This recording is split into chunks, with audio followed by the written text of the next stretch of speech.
the Bible. Is it hard to understand? When it comes to reading the Bible, the first thing that comes to mind is the fact that this is the Word of God. The seals have been broken, and the truth is here. And when we go throughout the scriptures, when we go throughout extra biblical records, we find that the language that God employed, that He used to create the heavens and the earth, was the Hebrew language. Christ said, I came for the lost sheep of the house of Israel. But yet no one, no religious leader, no religious church out there anywhere can now identify the 12 tribes of Israel. Can we? God is quite simple, but it seems as if man makes understanding Him hard. What are those mysteries? The truth of your book and the truth will make you free. The Hebrew and Bible Academy, you're invited.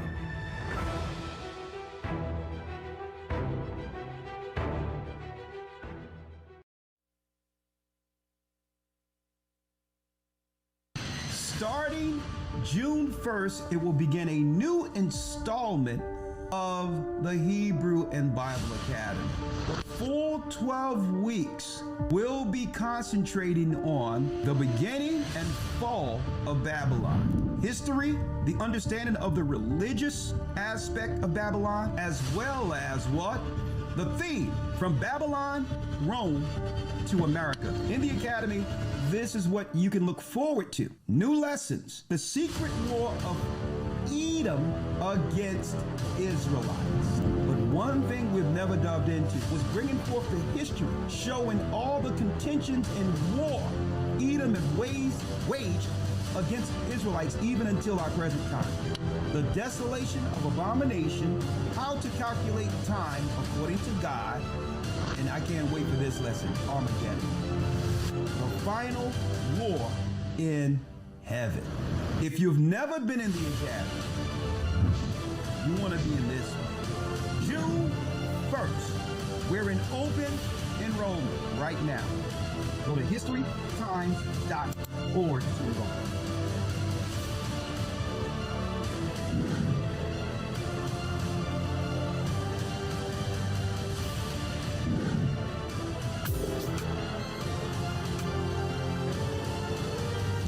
Hebrew and Bible Academy, you're invited.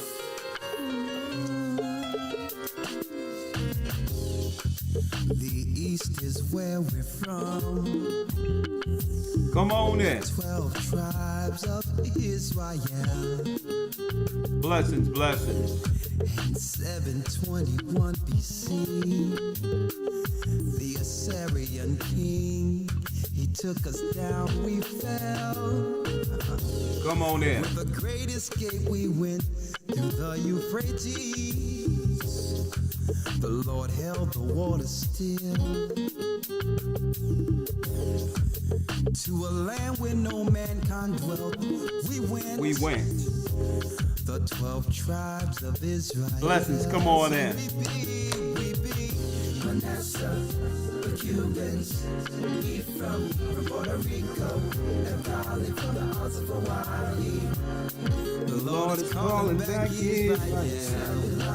From Panama, the North American Indians, Simeon, the Dominicans, the highest gathering in Israel. The Arabs and Africans told us, At gunpoint. together our wives and children then sold us. In the belly of these great ships we traveled in fear. There it is. Come on in. By the rivers of Babylon we found our brothers here. Gather us in Colombia, Reuben from Australia, Issachar, the Mexicans. Gathering is right now. The Negroes, Benjamin, the West Indians, Levi, the Haitians. The highest gathering is right now.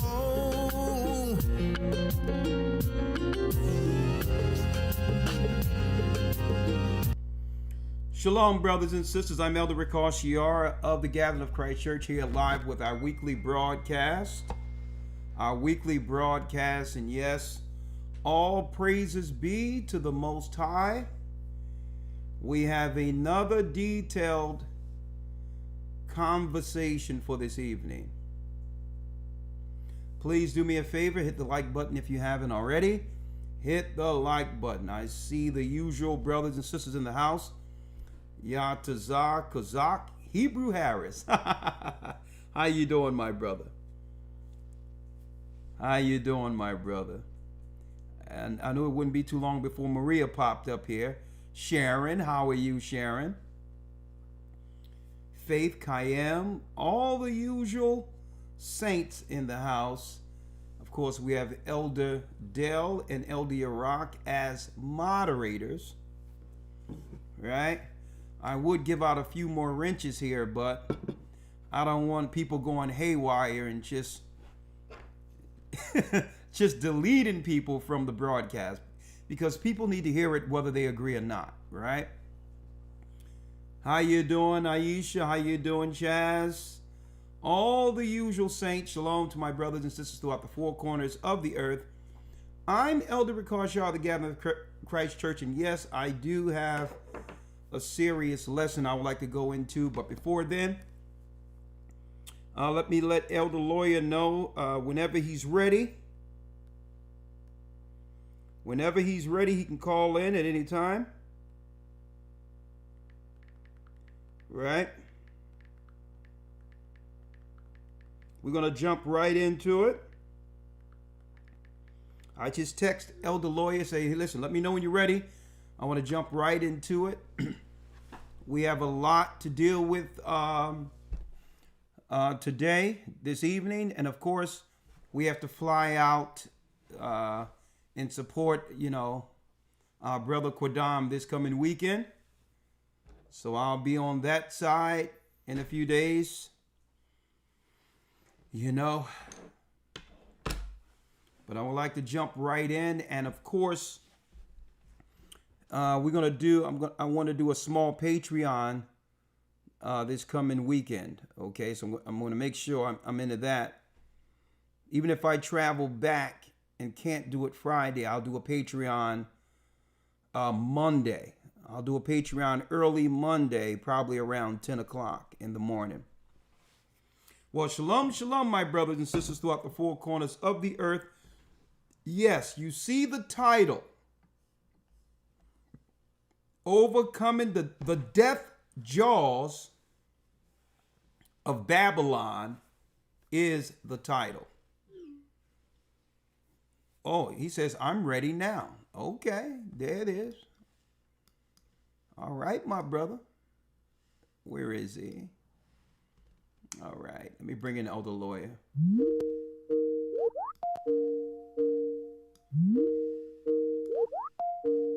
Come on in.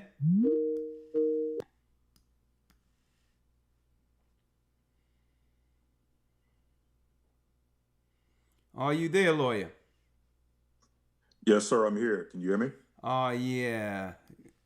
Good evening. I hope you are doing well. Yes, sir, I am. Praises be to the Almighty. All right. I'm glad I was able to get, for some reason, it has this weird thing in the corner, but I'm going to fix that. Yeah. Well. All right. We'll do it this way. It doesn't matter. All right. Let me bring you inside by side here. Elder Lawyer is in the house. Yeah, we have to drop some things on this Babylon, what's going on in Babylon. And I definitely have to, through the Spirit of the Almighty, bring it all around full circle. I don't see you. Oh. Yeah, I couldn't see you because I think I'm looking. Hold on. I think I'm looking for for Skype when I should be looking for Teams. How you doing? I'm doing well, sir. How about yourself? I'm blessed by the Almighty, young man. So many things are going on in the earth. So many things going on in the earth. A lot of positive when it comes to what the Most High is doing with prophecies. But there's a lot of tragedy that's happening in the earth simultaneously. And I thought that I would use this particular broadcast to encourage brothers and sisters and help people understand, to make sense of the confusion that's being thrown from every direction at us, from every direction. So, right. 1 second. Let me slide this over here. There. Yeah, that's, hold on. Yeah, this is good. It's almost like we're in the same room, young man, right now. Yes, sir. Yes, indeed. All right. I'm kind of feeling this right now. Before we start discussing what I've actually put together, Elder Lawyer, let me make a quick announcement for those who are coming in. Right? Let me make a quick announcement right here. Just a very, very quick announcement here. Yeah, the brother Jimmy did a great job also with that new video. I'm going to bring him on a little later. Actually, he did a great job, brother, in New York. We have some talented people in this church, I'll tell you that. Talented people. Let's do it like that. Yeah, that's better. That is better. All right. There we go. All right, let me just make an announcement real quick so we can jump right on in it. I know brothers and sisters are chopping at the bit with this topic so pronounced this evening, folks. So let's jump right into it. Beginning June 1st will be the next installment of our Hebrew and Bible Academy, and for the first time themed From Babylon, Rome to America. From Babylon, Rome to America is the next Hebrew and Bible Academy starting June 1st. Every Sunday, for those who don't know, the Hebrew and Bible Academy is the place to be. Real-time news through a biblical perspective with Shapat and I. Elder Lawyer does a great job. Hebrew 101, conversational Hebrew, understanding the original language, the ancient Phoenician Hebrew. Now, is what the European Jews and others in Israel today, are they speaking Hebrew? Yes, they're speaking a dialect of Hebrew, but it's not the original language. It's not the original. It doesn't have the same force as the original Hebrew, and that's what's taught here in our Hebrew and Bible Academy by Elder Lawyer. Also, right after that, we have, the lessons. Okay, we have the lessons. We'll have it where you can view the lessons up to 30 days now. And we have a brand new theme. From Babylon, Rome to America will be the theme. From Nimrod to Elon Musk. The spirit of Babylon, how it moved from the tower all the way up until our present time, folks. And keep in mind, what Nimrod tried to build back then has been accomplished under Esau's order. So we're going to show you the religion that moved from the tower, was scattered throughout all the Gentile nations, and moved to the Roman Empire to present day America.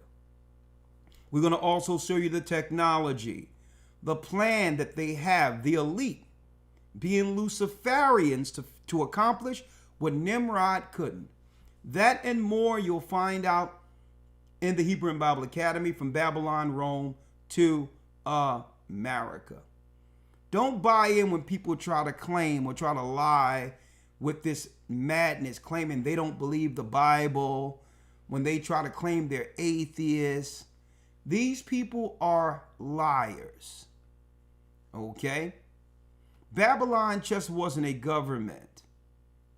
It was a belief system. Okay? And why do I say push back when people claim they don't believe? They'll always go back to Asian ideology or alternative thoughts of government and religious practices, linking right back to the Mesopotamian area. So you can't claim that you don't believe in the Bible when you are practicing what the Bible identified as Nimrod's religion. Okay? Even if you're doing it without the knowledge of doing it without knowing exactly what you're practicing. If you go back to any Asian ideology, it started back at the Tower of Babel. So you can claim you're atheist, but you're still practicing something that came through that religion. You're still religious. So the problem, Elder Lawyer, they have with the Bible is that the Bible points out their practices as evil. That's the problem. And their core belief system is identified through the Bible, hence the reason they try to downplay the Bible's significance. Right? Mm-hmm. So again, even these, I hear these atheists talking about, it's about what you put out into the universe. Where do you get that thought process of the universe out there? Of this universal spiritual connection outside of the Bible. Where was that thought implanted? If it wasn't what? An original religion ideology that was implanted within the earth. But that, I'm going to go into that. You can't hide no more. We're going to identify that people are playing dumb. They're Satanists, hiding under different ideologies and religions. Okay? Babylon, Rome to America will be the topic. For the first time, we'll be having many new lessons in the academy. New prophetic teachings, Hebrew language skills and tools, certificate upon completion, live interaction Q&As, and for those who enroll before the end of the month, we'll give you the great lesson we've done for the first time, the fall of Adam. Okay? The history of the Tower of Babel, the secret war of Edom against the Israelites. The invisible man, Esau, who hide himself amongst all people, will be identified, and we're going to go into all the ancient records and the historical records and show you this secret war that had been waged against us up until this time. How to calculate time according to the Bible, according to Jubilees. The desolation of abominations, which we're heading up to an apex with that particular prophecy as we speak. The desolation isn't over. It just begun, folks. A nest above the stars, Satan's space program. Going into the space program in UFOs. The final battle of Armageddon. Covenant under fire. Will your marriage stand? Will marriage stand? Well, that and more we'll unpack in the next Hebrew and Bible Academy, brothers and sisters. And I hope, even for those who have never enrolled before, do this. I'm going to tell you, you'll thank us at the end of it. Keep in mind, with the resources we bring forth, the studies we've put together, copious time, serious time put into the studies, all given to you to build on your biblical knowledge. Okay? We give you the resources and all that to back everything we teach. And it's confirmed by history, archaeology, and the Bible. Lincoln precepts according to the original doctrine given us since the beginning. That's what this Hebrew and Bible Academy is. And you'll thank us, because guess what? You'll never get this much information in 3 months for only $150. Okay? We have never went up on the price of the academy, even though it cost us serious money to do it. We never increased the price, knowing that our people really don't have it like that. Okay?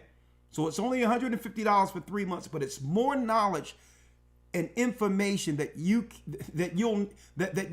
never obtain this amount of information naturally in a lifetime.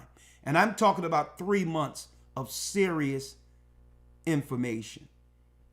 You're not going to accumulate this information in a lifetime, and that's guaranteed. And we're talking about 3 months of teaching. So come through. It's the most fun you'll have learning the Bible, and you'll learn the true doctrine. And guess what? We understand that we all come from different walks of life. We come from different religious thoughts and all that. We came out of different sects. So I understand this, right? So again, we open it up for questions. We don't mind people asking questions and challenging the doctrine that the Most High have given us. You're going to have an alternative thought because we were brought up under a different ideology. Well, we as teachers are patient enough to listen to what you believe, to understand whether or not it's true or not, and to give you what? To edify to you correctly what the Bible is saying, regardless of whether or not you agree with us or not. Okay? We're open for people to question what we're saying, as long as it's in good faith, to come out with what? An equal consensus, one accord at the end of the Q&A. So you get that interaction also. So go to historytimes.org to enroll. Again, it starts June 1st, and I hope to see you there. Elder Lawyer. Yes, sir. Let's jump right in. Overcoming the death jaws of Babylon.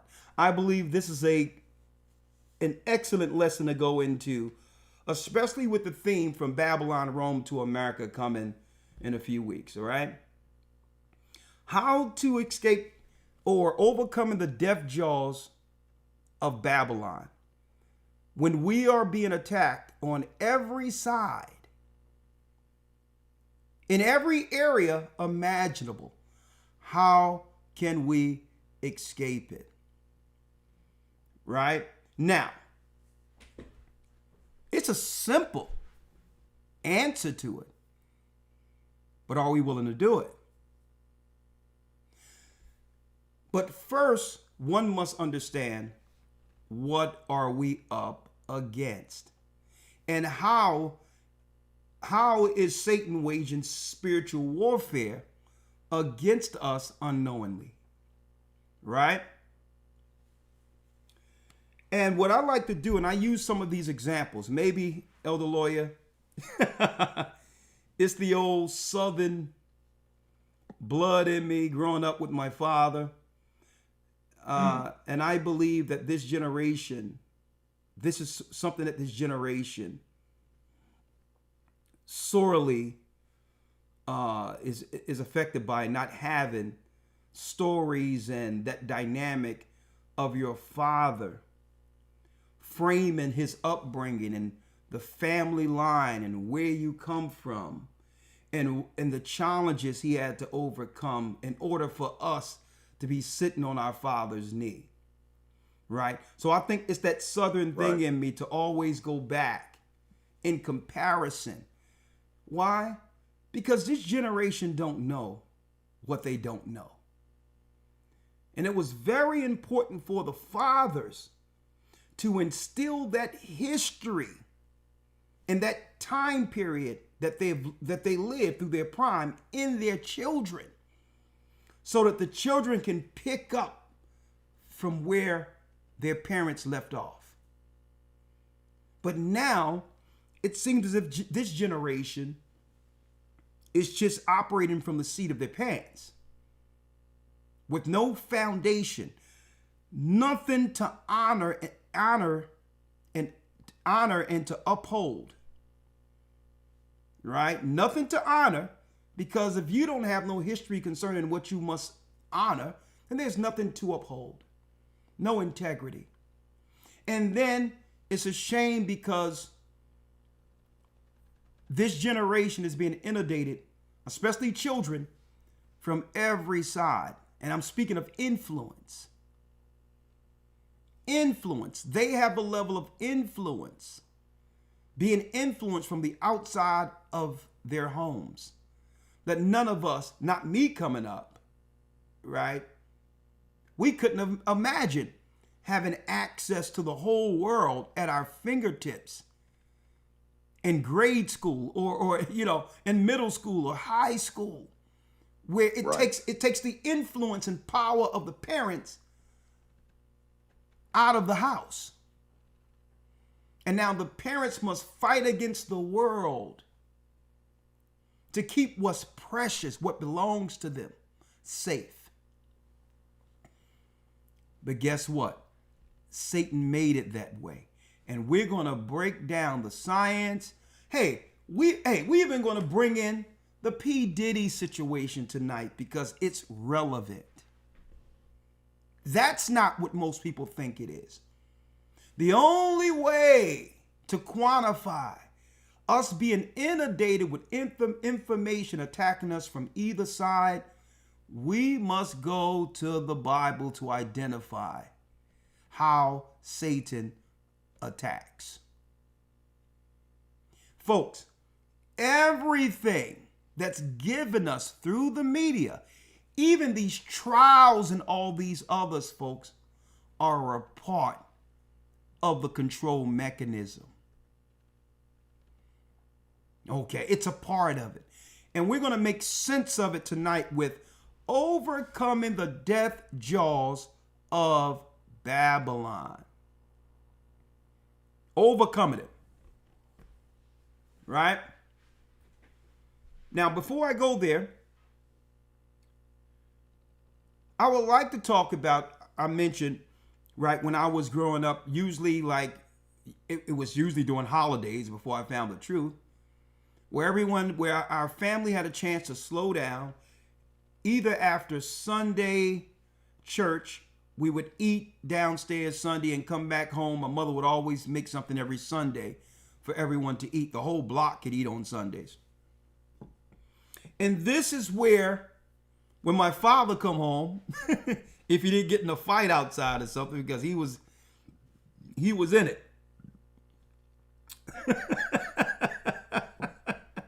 Right? That he would, if he see us sitting around not doing nothing, he felt an interest to engage, to instill something in us for that moment, right? Come on, let me talk to y'all real quick. Let me tell y'all about, and I'm like, man, listen, I can't find my bus tokens or whatever the case is. Boy, you talking about bus tokens. I walked to school uphill 5 miles with cardboard in my shoes. That's an actual line from my father. Talking about bus tokens. Work those calves, boy. Work those legs. Right? But anyway, he would always instill something in us, a story that lead to us having some level of integrity or honor. Doesn't matter. It could be just any story, but it'd be something where it holds us responsible to some degree. And through that responsibility, it felt like the end of the world if we disappointed our parents. See, when he instilled those stories in us, right? I would think, well, one day I would like to stand on this integrity so that I can instill this in the future and hold the legacy so my father, my mother isn't forgotten. So what am I saying in a nutshell? That was our cell phone, right? That was our way of understanding what honor is, or getting information and what values to hold to. That was our cell phone. Our family was our cell phone. What the cell phone have replaced family. Now we care more about what our friends think, the peer pressure of the world, and how we'll be viewed online than whether or not there's integrity in the home. And this was their plan. And I'm going to talk about it today. This was their plan in Babylon. Babylon, what happened at the Tower of Babel? Confusion. But folks, confusion orchestrated by the elite is necessary. It may seem confusing to us. Lord, what's going on in the world? This world done gone to hell. We don't know what's going on. And there's somebody sitting at the top of all this, Satan and the elite is looking at it, and let me tell you, it's crystal clear to them.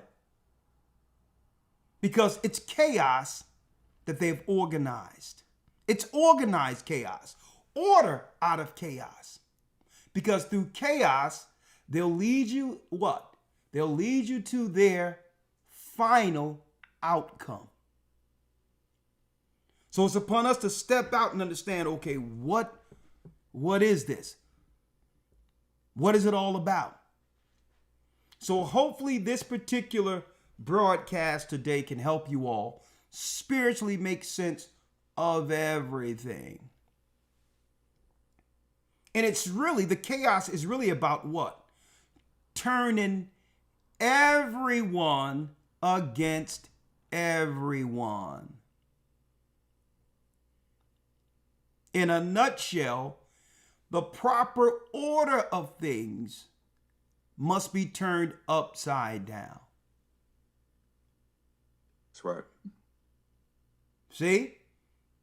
Now, for those who turned it upside down, they can make sense of it because it's a useful tool to turn things upside down for them. Why?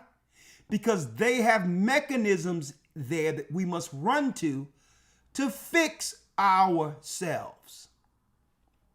See how it works? They create the mental illness and become your psychiatrist. They create the family issues through dividing the family, and they become your marriage counselors. Who knows? They can get you a little sicky sick, and they'll become your doctors. But the only way to do it, Satan must do what? The reverse of the Most High. The Most High is about order, righteousness, honor. Satan is about control. Why? He's losing power. So mental illness, sickness, all these things are dynamics from Satan himself. It's the Babylonian way to control the populations of the earth. And there's only one way to escape it. Elder Lawyer, if you will. Yes, sir. Let's first go to, let me grab a Bible up real quick here. And I have a few videos I need to play. And again, it's fair use for educational purposes only.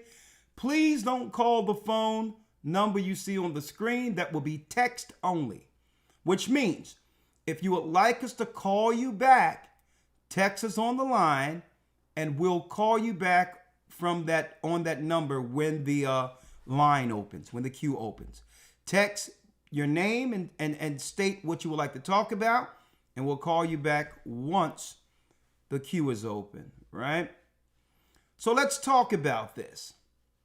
Babylon the Great. Let's go into, Elder Lawyer, if you will, Revelation 18th chapter. Hold on, let me grab here to make sure I have us.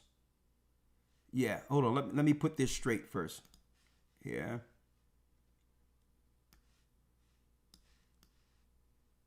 That's it.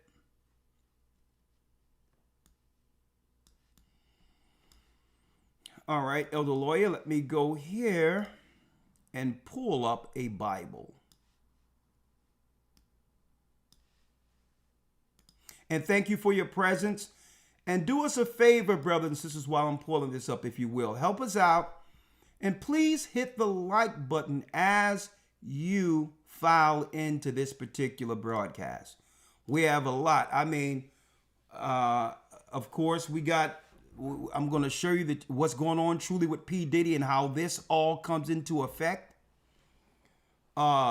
Jay-Z, all of that. It's all within this particular broadcast. And I'm going to show you the truth about it all to make what?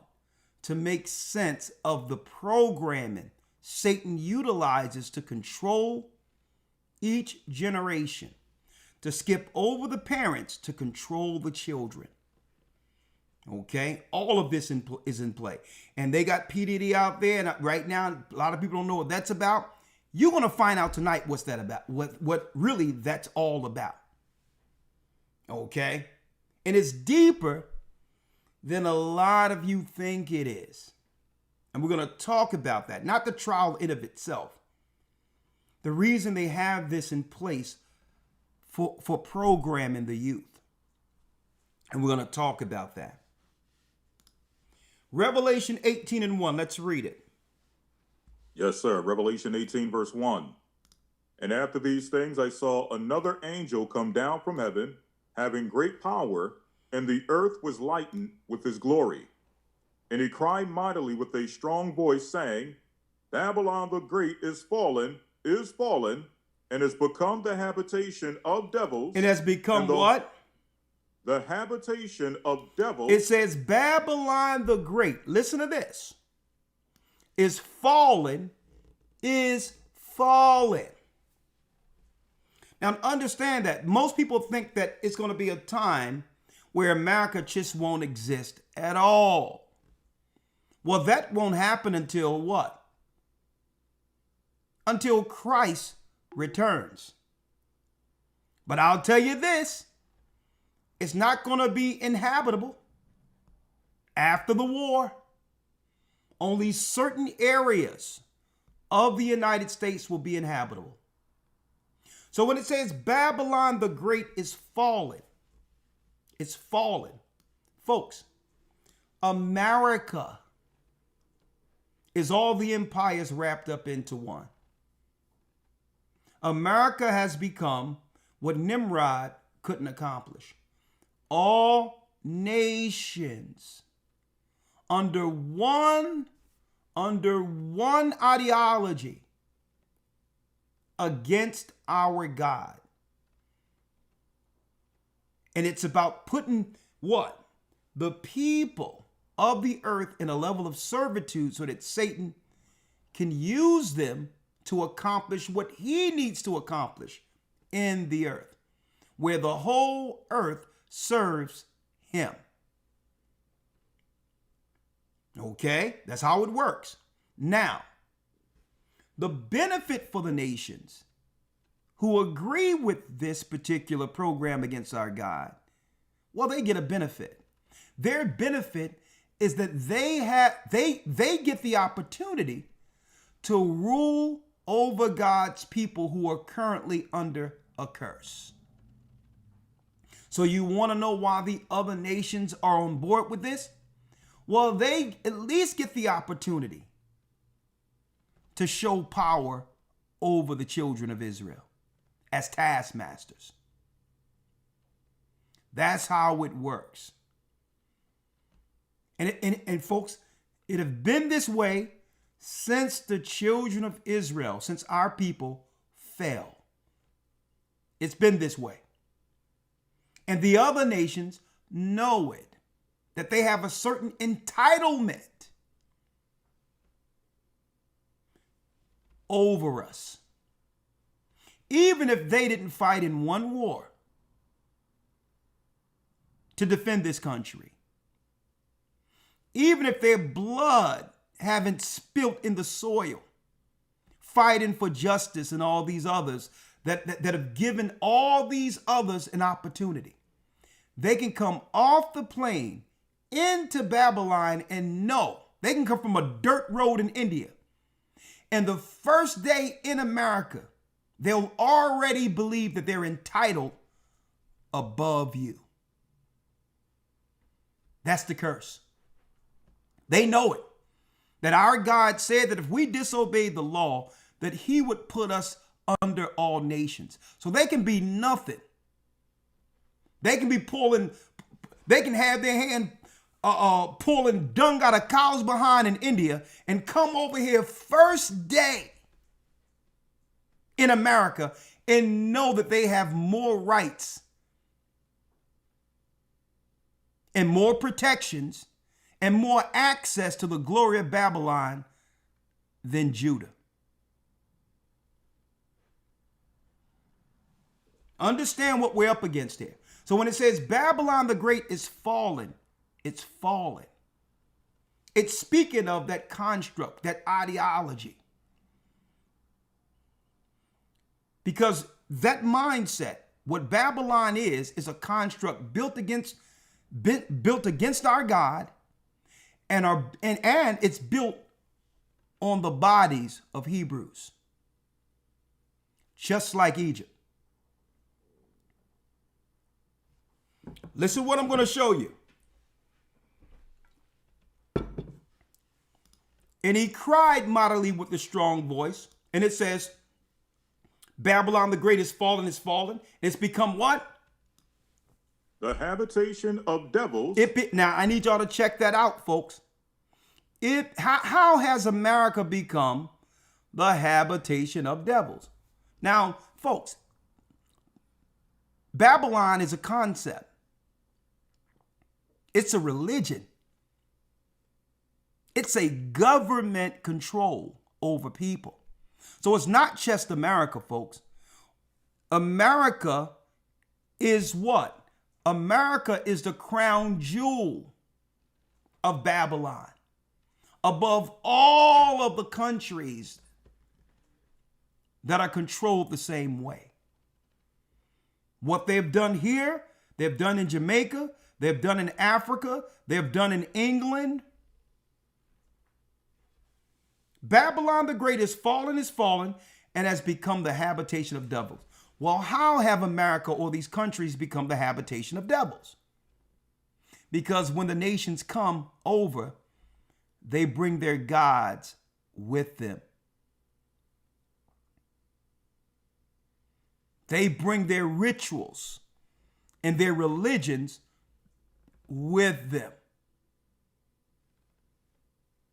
If we knew better as a people, when they came with this black and brown garbage, we would have told them, get the Hades away from us. Go back to where you come from. You can't relate to our struggle. The only thing you can do is come in, pillage, and take, and do what? Bring gods to rival the God of the Bible, to attack us indirectly by what? By destroying the communities, by bringing in the gods of India, the gods of China, the gods of the Middle East, the dragons of Arabia. We would have told you to take your behind somewhere else with that.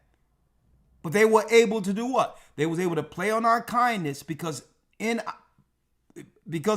who we are as a people, folks, and our belief in the Bible. They know that we are naive. We trust everyone when their religions tell them not to trust no one. We would have told them, take your Buddha, take your Shiva, take whatever you believe in, and take Oprah with you. Go back over to where you come from. They were waging spiritual warfare against the children of Judah. Why? Because they understood the prophecies of Judah rising and waking as a lion, and we would begin to awaken all of our brothers throughout the earth. They knew this. Every person. Don't forget, folks, we were almost 90% Bible believers, if not more, before the enemies came. And what our people don't realize is, folks, that Bible believing is what united us. Look at who we were as a people in our communities when we all believed in the Bible, regardless of the persuasion of Christianity. There was a hedge to a certain degree. And they came over here with their religion, the merchants. And they brought the devils with them, the devils from their country. The confusion that's within their country. And this is why they can't advance where they come from, where they were raised. The same confusion that kept them from ever advancing amongst their people is what they brought amongst us. An organized chaos.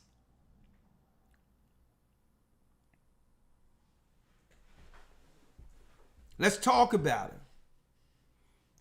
Habitation of devils, read. And the hold of every foul spirit, and a cage of every unclean and hateful bird. And a what? And a cage of every unclean and hateful bird. That comes down to what? The fallen spirits, the fallen angels. Every time they come, they bring a god with them from what? From the spirits that caused the earth to be destroyed in ancient times. That's what they bring here against us. Now listen to this. For all nations, read. For all nations have drunk of the wine of the wrath of her fornication. All the nations have drunk of this wine. They're all together in collusion. Don't let them fool you. When they come over into the country, folks, they already have been briefed on their position and who to oppose.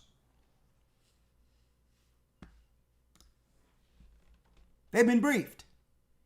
It's the same program over and over again since the inception of this country. They didn't bring over people who had things going on. Back in the day, back in the 1500s and 1600s, when they were bringing in boatloads of people to oppose the North American Indians and to oppose us when it came to the chattel slavery. They would bring in the poor, the dirt, the destitute of their countries, the mobs and all of that, and say, well, listen, we'll give you a clean bill of health, even though you are a criminal over here, if you help us take down the children of Israel over there. They would bring the worst criminals of any society and put them on boats, and they would empty their jails. That's how you know it's straight hypocrisy when they try to claim that, even though it's true, that criminals were led over here, Venezuelans and others, by the Biden administration. That's the hypocrisy. They were the criminals who was given opportunity to come over here and pillage and kill and do whatever they would like to do against our people. With impunity, without any negative judgment, because that's what they were sent to do. It's the same thing over and over again. They send the bottom belly of their communities, who ain't worth anything where they were, and come over here to gain riches off of the backs of us. That's the Babylonian way. They did the same thing after what? Reconstruction, when we came out of slavery. We come out of slavery, then they do what? They open up the ships and all that, and bring the poor people from Europe. The criminals from Italy, who were known mob killers and all these things, bring them in New York, cultivate them, empower them.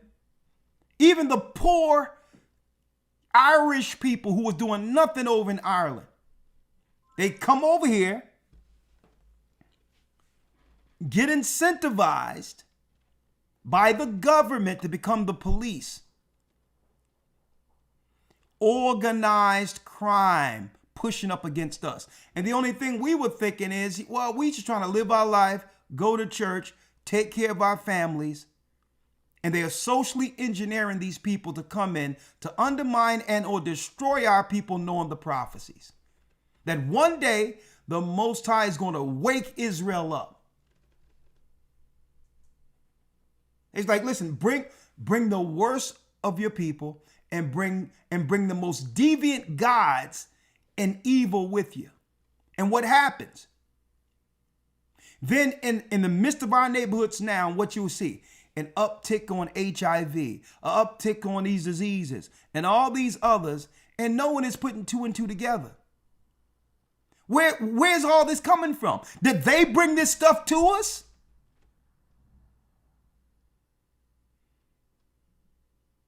They brought it to the North American Indians with blankets. And then but the way the news, Elder Lawyer, the media would spin this as if there's a sexually transmitted problem amongst our people, as if we brought the diseases. And always at the end of it, well, blacks got this amount of count, HIV, AIDS, sexually transmitted disease going up. And no one is even counting or looking at the people they've pushed up amongst us from these countries. India and all these other people that's grabbing our daughters and all that and doing what they will with them. It's the same old trick. Organized chaos. And I must say this is not absolving our people. But what we're doing tonight, is making sense of the confusion. You have to understand how all the parts work so that you can decide not to be a part of it. Okay? Because the confusion is necessary for them. Because at the end of the day, who are they blaming? Even though they allow the diseases in with these other people. Right? Let's go back. Yes, sir. It says, and the kings of the earth have committed fornication with her, and the merchants of the earth are waxed rich through the abundance of her delicacies. And it says what? The merchants of the earth. These are people who come over here and get grants and businesses against our people. They become merchants. They get grants. They get finance. And they come in with a plan to what? To make the children of Israel uncomfortable. To influence our children negatively, knowing that if they can get us out of the way, their children can now take our place. Now, when it says habitation of devils, I want to jump right to this for the sake of time, Elder Lawyer. I showed this years ago in the academy.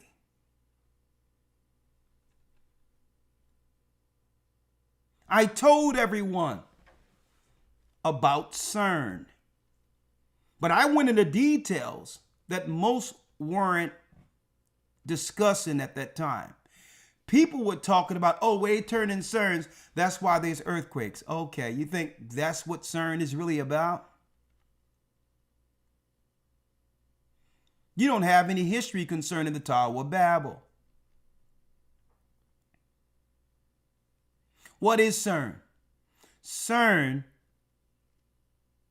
is a gateway. It opens up what? A gate between the visible and the invisible. Organized chaos. Why am I going here? Well, as you can see, at CERN, outside they have what? Look at this. A big statue of Shiva, an East Indian goddess, holding the doorway between the other world and this world. Right? Let me turn this off. Come on. Holding the doorway between this world and that world. And then you see what? The modern day Druids worshiping a ritual on the outside of CERN. Babylon the Great. Babylon is fallen, and has become the habitation of devils. Well, folks, what if turning people upside down, dividing the people, making what? Functional, mentally ill people, backward people, is a necessity for them, so that what?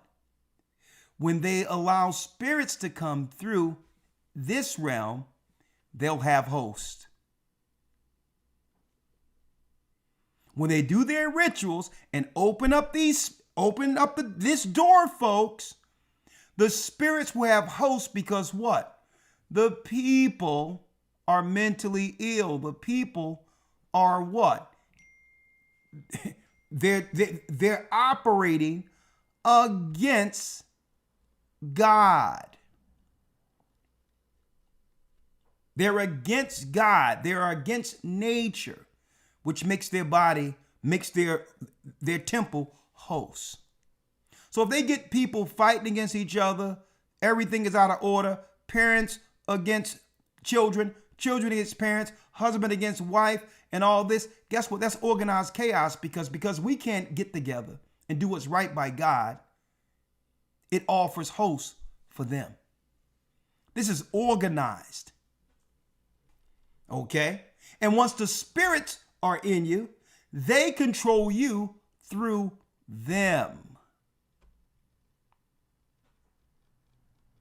They'll control you through them. Fair use for educational purposes only. Yet I still find it pretty. Hold on, let me get here.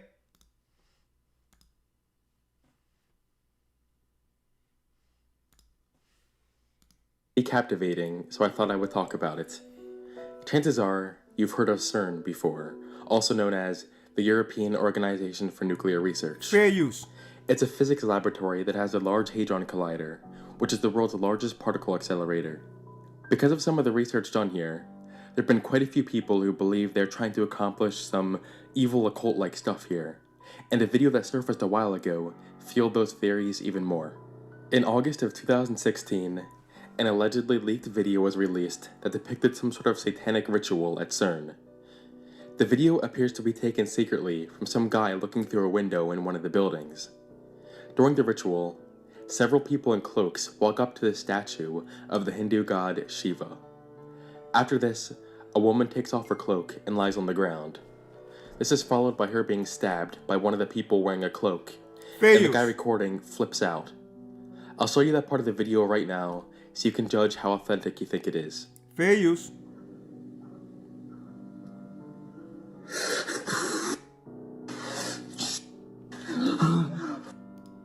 Now, this is what I want to show. I wanted Shiva out of that one.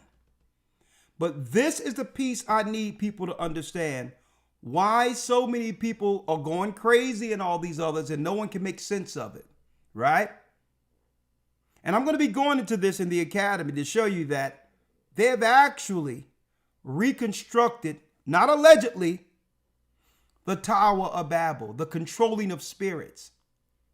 Hence the reason it tell you in Revelations, Babylon the Great is fallen, it become a habitation of devils. Well, if you don't know the history of ancient Babylon, that whole concept, that idea of what we're actually experiencing it's totally foreign to you. It's totally foreign if you don't know what happened in Babylon, folks. So you have pastors and preachers talking about Revelations and Babylon, but don't even understand what they're up against. The healthcare system, all of this is together.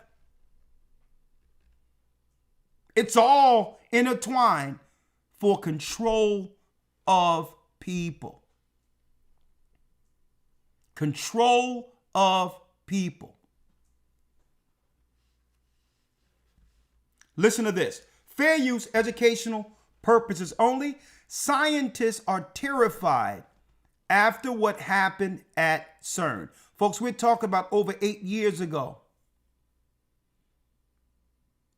that I started showing people the rituals they were doing at CERN, these crazy people.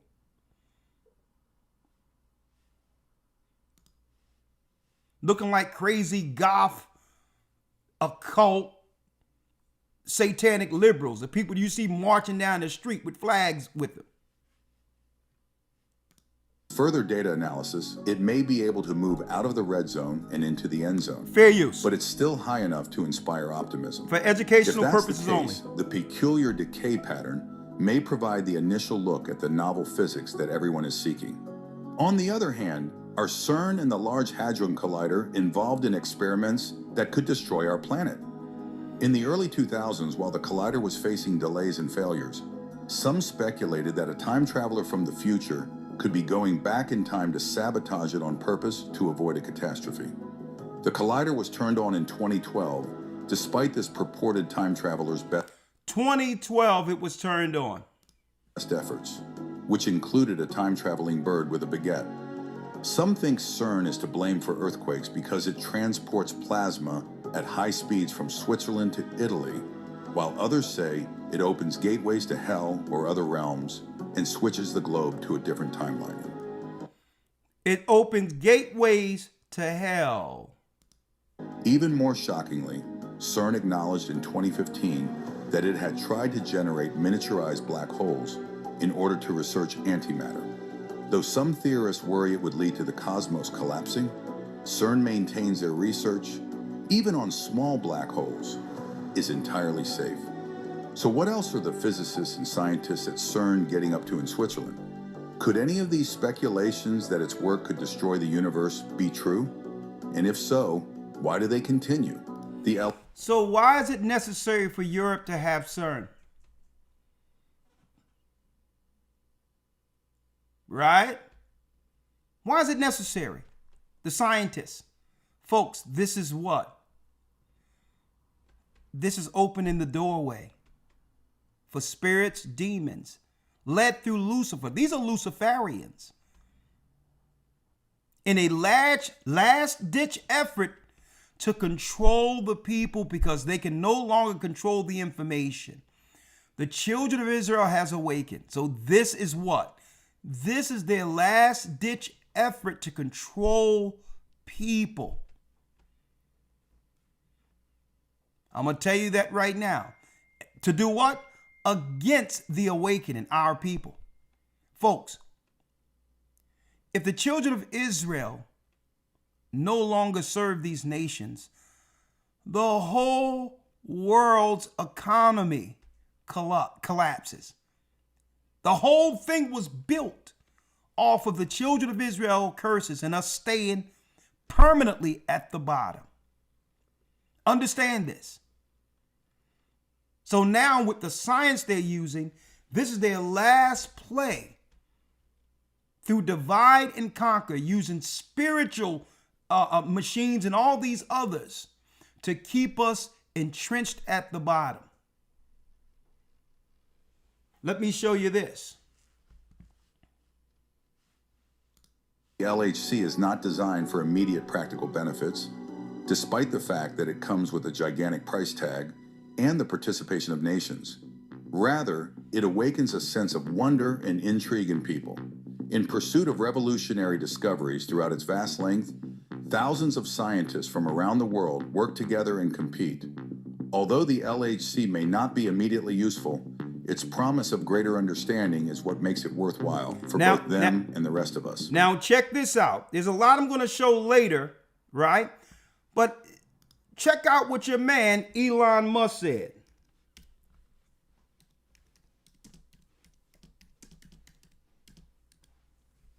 And we're going to be talking about him soon.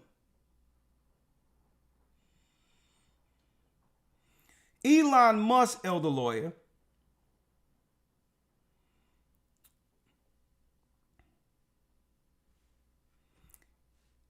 he got on what's the guy's name? Joe Rogan's program. And he said what? He said CERN, right? He called CERN a death machine. He also said that what? Elon Musk seeks access to what? A demonic technology. That the collider is a demon technology. And he was vying through the EU and others to get access to it. He said it on Joe Rogan that this is how they can control people. Through demonic technology. Now, how does this transfer to what they're doing over there with the science? And how does this affect us? We need to get out of this CERN, earthquakes, and all these others, because we know this is probably a byproduct with this science they're doing, messing up everything. But what we've been ignoring is the psychological impact this machine has had on the world since they turned it on in 2012. Right? Now,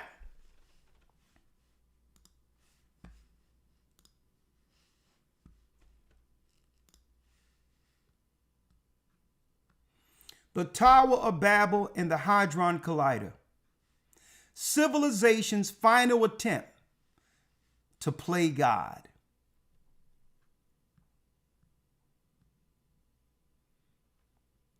You don't hear anyone talking about this.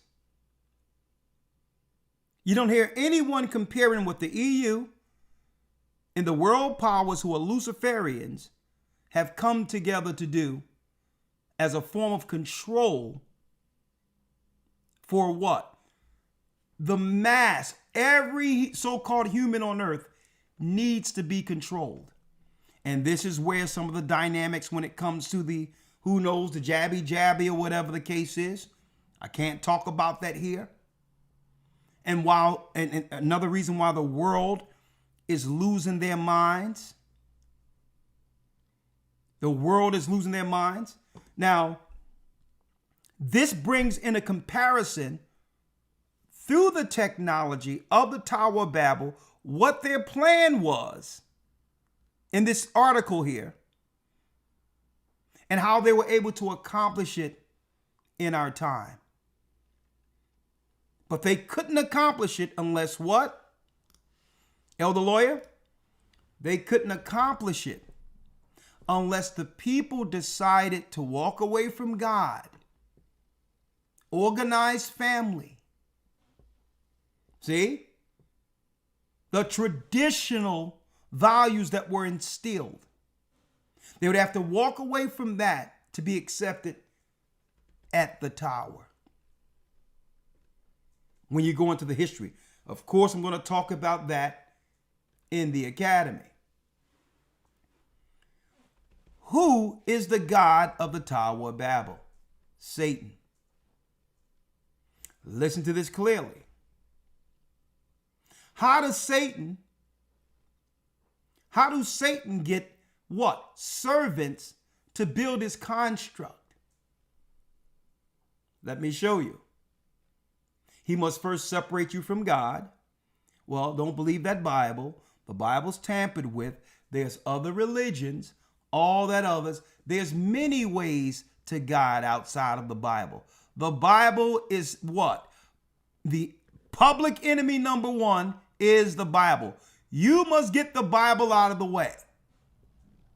The Bible is the only book that identifies what they're doing scientifically. Number one.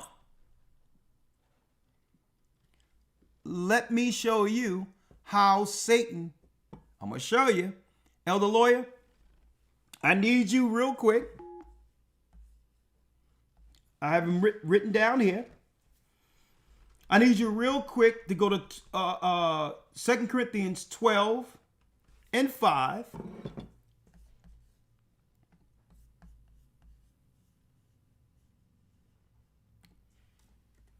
Right? Yes, sir. And before you get let me get this. Before you get that, I need you to also get, there's a few here concerning who's the children of the Most High and the children of Satan in John. You got that one? Let me get it. The Epistle of John. Yes.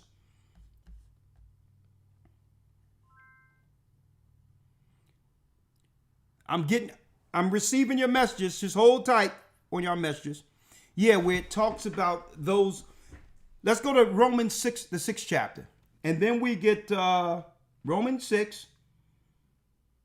Excellent. And you already have the one I had in 2 Corinthians, right? Yes, sir. All right, let's get let's get Romans 6. And then we're going to go into who is the sons of the Most High in 1 John. And who's the sons of the devil. Let's go to Romans 6. You have it? Yes, sir. Romans 6.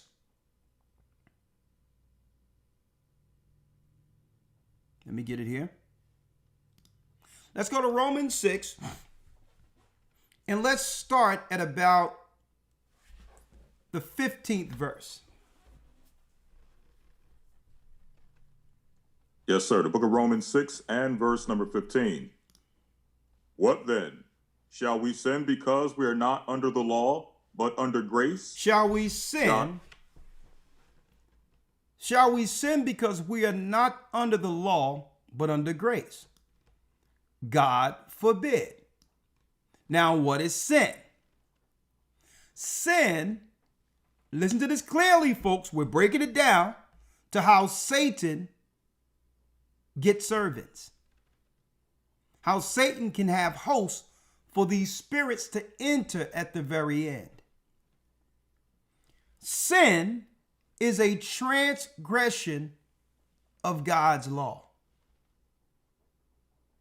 Right? The first sin is going way back to where? The disobedience that happened in the garden. The forbidden fruit. Well, for taking the forbidden fruit, Adam and Eve became Satan's servants. See how it works? What then? Shall we sin because we are not under the law, but under grace? So just because we're not punished immediately for breaking God's law, Christ gave us grace, right? Christ gave us an opportunity to fix ourselves before the judgment. So because we have this grace, Paul is asking, should we sin on purpose? God forbid. Let's read it. Know ye not that to whom ye yield yourselves servants to obey, his servants ye are to whom ye obey, whether of sin unto death or of obedience unto righteousness? So we're either serving what? Sin unto death. Death came in with what? You got it. The disobedience in the garden. Death is the curse. Whether of sin unto death or obedience unto righteousness. So it's upon what? The Luciferians to push sin. See that? Sin gives them willing servants. That's how the tower works. If you disobey God and you are against the God of the Bible, the God that confused or destroyed the tower, if you are against that God, You are a what? Obedient servant to Satan. Read. Verse number 17. But God be thanked that ye were the servants of sin. We were the but ye- servants of sin in the world. Read. But ye have obeyed from the heart that form of doctrine which was delivered you. So there's a way to be delivered, right? From this bondage of sin. Automatically, even if you don't think you're being controlled, if you are serving sin, something is in you controlling you. That's leading you somewhere, whether you believe it or not. Right? And it leads everyone, like it did in the past, to that tower. At the tower, it's all nations together in agreement against our God to destroy our people. See how it works? Doesn't matter what race you are. Our people are participants in this destruction against our own people, working against ourselves by joining the Gentiles at the tower. Right? Now, there's one thing I wanted to bring out. Right? You have the one in John that I wanted, or you need me to look at it? In First John. I believe I have it. Let's get it. Yes, sir. 1 John 3. 1 John, that's it. 1 John 3. Let's go. All right. 1 John chapter 3. I started verse 4. Let's read it. Whosoever committeth sin transgresseth also the law, for sin is the transgression of the law. Sin is the transgression of the law. Right? Laws are the simple to traditional universal laws for men. The laws given to Moses. These are the laws that makes us servant to who? To our Creator. We're his, now we're serving his kingdom. We're serving the righteous side. Right? The law gives us what? Connection to the Father. With that connection, brothers and sisters, comes a hedge of protection against our enemies. Whosoever committeth sin transgresseth also the law. For what? For sin is the transgression of the law. That's what sin is. So what? What would this world promote as a mechanism for control over our people? Sin. They were promoted. They would incentivize it. Right? They would incentivize sin. In exchange for what? Pushing sin on the people, we get willing servants. Not just the people who are sinning, but their children. The dysfunction from the sin makes orphans. Now they have to give it back to the government, and now they can program a broke child to become a servant to the system. See? And it becomes what? A cycle. Sin makes willing servants. And that's what you do. They have to systematically put this in place at a time when God is calling back his people. They have to use these serious evil tactics, knowing that they're losing control over our people. So what are they doing? Let's just throw sin from every area against them. That's the only way, more servants can shake loose that now the devil can use for his will in the earth. Read it again, that last piece.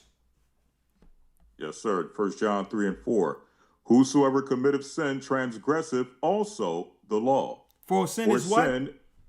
For sin is the transgression of the law. Read it through. And ye know that he was manifested to take away our sins, and in him is no sin. Whosoever abideth in him sinneth not. Whosoever sinneth have not seen him, neither known him. Little children, let no man deceive you.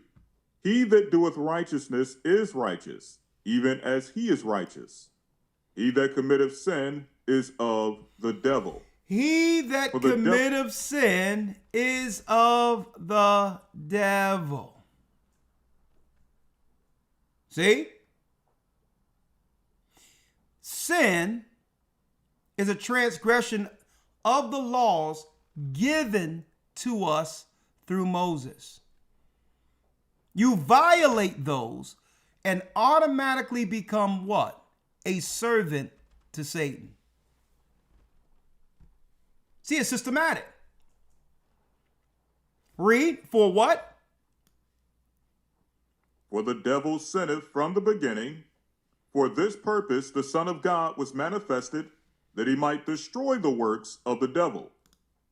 Whosoever is born of God doth not commit sin, for his seed remaineth in him, and he cannot sin, because he is born of God. And he cannot sin because he is born of the Almighty. This person has a conscience towards doing what's right according to the laws written, not according to the universe, or not according to your the God consciousness.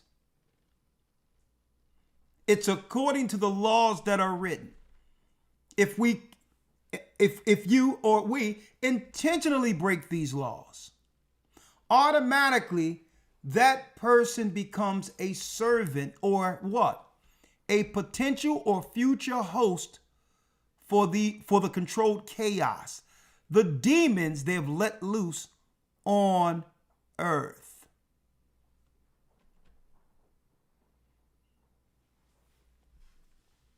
Let me show you how it works in a nutshell, right? And then we're going to go back. We're going to go back and we're going to go into now what must we do to protect ourselves, knowing there's an attack from every side. And that attack from every side is what Christ described what we would be going through in the very end.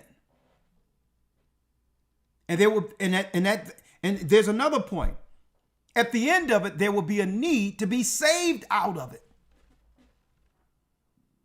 If you make a world of functional crazy people who have accepted sin and have become host, folks, we're talking about real life, the walking dead. Crazy people that at any time can take someone out.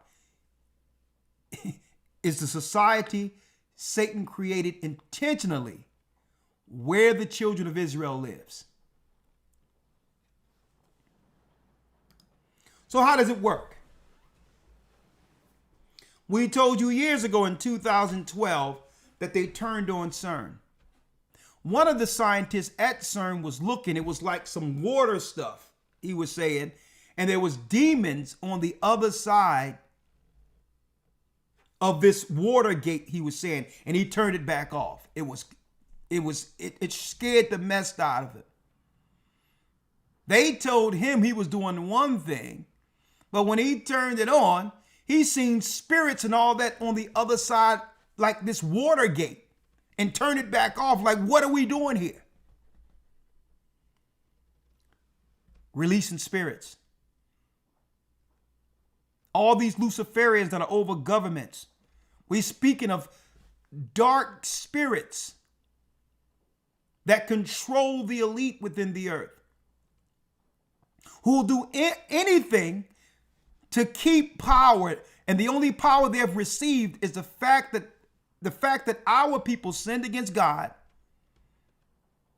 and was put under a temporal curse. And now they understand the curse is almost up, and they're doing everything to keep their power over us. No servants, no kingdom for them.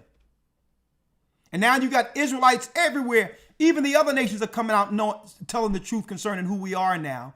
And now they've ramped up sin. They've ramped it up. They've turned it all the way up and saying, listen, it's sin that gave us power over these people. And if we don't promote sin amongst these people, their God is going to release them. And one day, according to the prophecies, we'll have to serve them. So they have cut hell loose on earth and aimed it towards us. Aimed it towards us. Like we see this Shiva, this CERN. Right? The goddess of the gateway between the dark world and this world is right outside of CERN. They know exactly what they're doing here. Hit that like button for us. Now, where do we come in? Because we're just trying to mind our business, right? Why is it that they have to focus all this stuff against us? Right? Well, and why, another thing, because this is what they'll do. They try to blame God for everything, these atheists. Well, why would God allow this? Why don't he just destroy Satan and get rid of everything already? Right? If your God is all powerful, why is he allowing it? Well, that can easily be answered. Okay? He gave man free will. Once Adam and Eve sinned, the earth was given into the hand of the wicked. The fallen ones, Lucifer is the higher power on this earth, the prince of this world, was given power that he would rule over the disobedient against God until the final judgment, where he's destroyed and those who followed him are destroyed with him. See how it works? So those, man, well, why God just don't destroy Satan? Well, because we yielded power to Satan, Satan was given dominion over this realm. And because disobedience have come into the world, those who choose him above our God will face the judgment with Satan, their father. See? There's a process here. So the Most High is not going to come down and get rid of Satan because you said so. Satan has a function in this order. See? Satan has a function in this order. And guess what? Even Paul talked about it. Let's get it real quick, Elder Lawyer. 2 Corinthians 12. 2 Corinthians 12. And let's go to 5. Why? Listen to this. Yes, sir. 2 Corinthians 12 and 5. Well, before we go there, let me say this. Paul, before Christ met him at the road of Damascus, before Paul's conversion, Paul gave our people hell.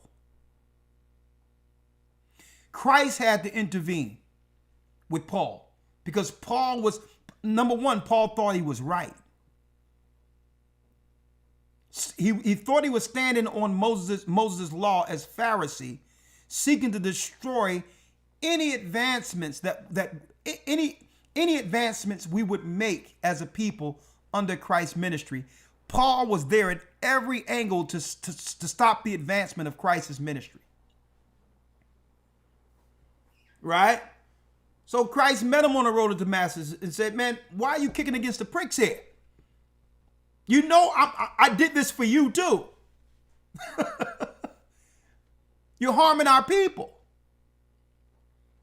Similar to how the government hire people in position to intentionally harm and or keep us on the bottom.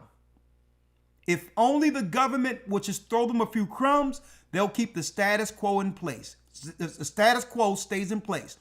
This is what happened with Paul, folks. This is why Christ had to meet Paul. So you see our politicians? Why do you think they're getting people from every other place to become our politicians? Because they are in agreement with keeping us dead on the bottom to stop the awakening. So even after Paul's conversion, he still had to deal, with a judgment to some degree for all the harm he caused our people before the conversion. Let's get there real quick, Elder Lloyd. Let's go to 2 Corinthians, the 12th chapter, and let's read the 5th verse. Y'all doing a great job. Sir. Y'all doing a great job. I got a few more. I'm going to show y'all, because then we're going into the programming. The programming of the people who can now and then be controlled. Hence the reason we have the music business. Hence the music, we have all of this out here to influence the youth. It's all connected. But hold tight, but I need y'all to hit that like button before I pull that out. Great job, though. We're over 2,100. We're about 500 likes down. We're going to break this down from the bottom to the top, so there's no questions concerning that spirit of Babylon. How to overcome the death jaws of Babylon is what we're talking about this evening. They have let loose hell on earth already. Hell on earth. There's spirits all over the place, but they cannot get a host unless one is subjected to sin.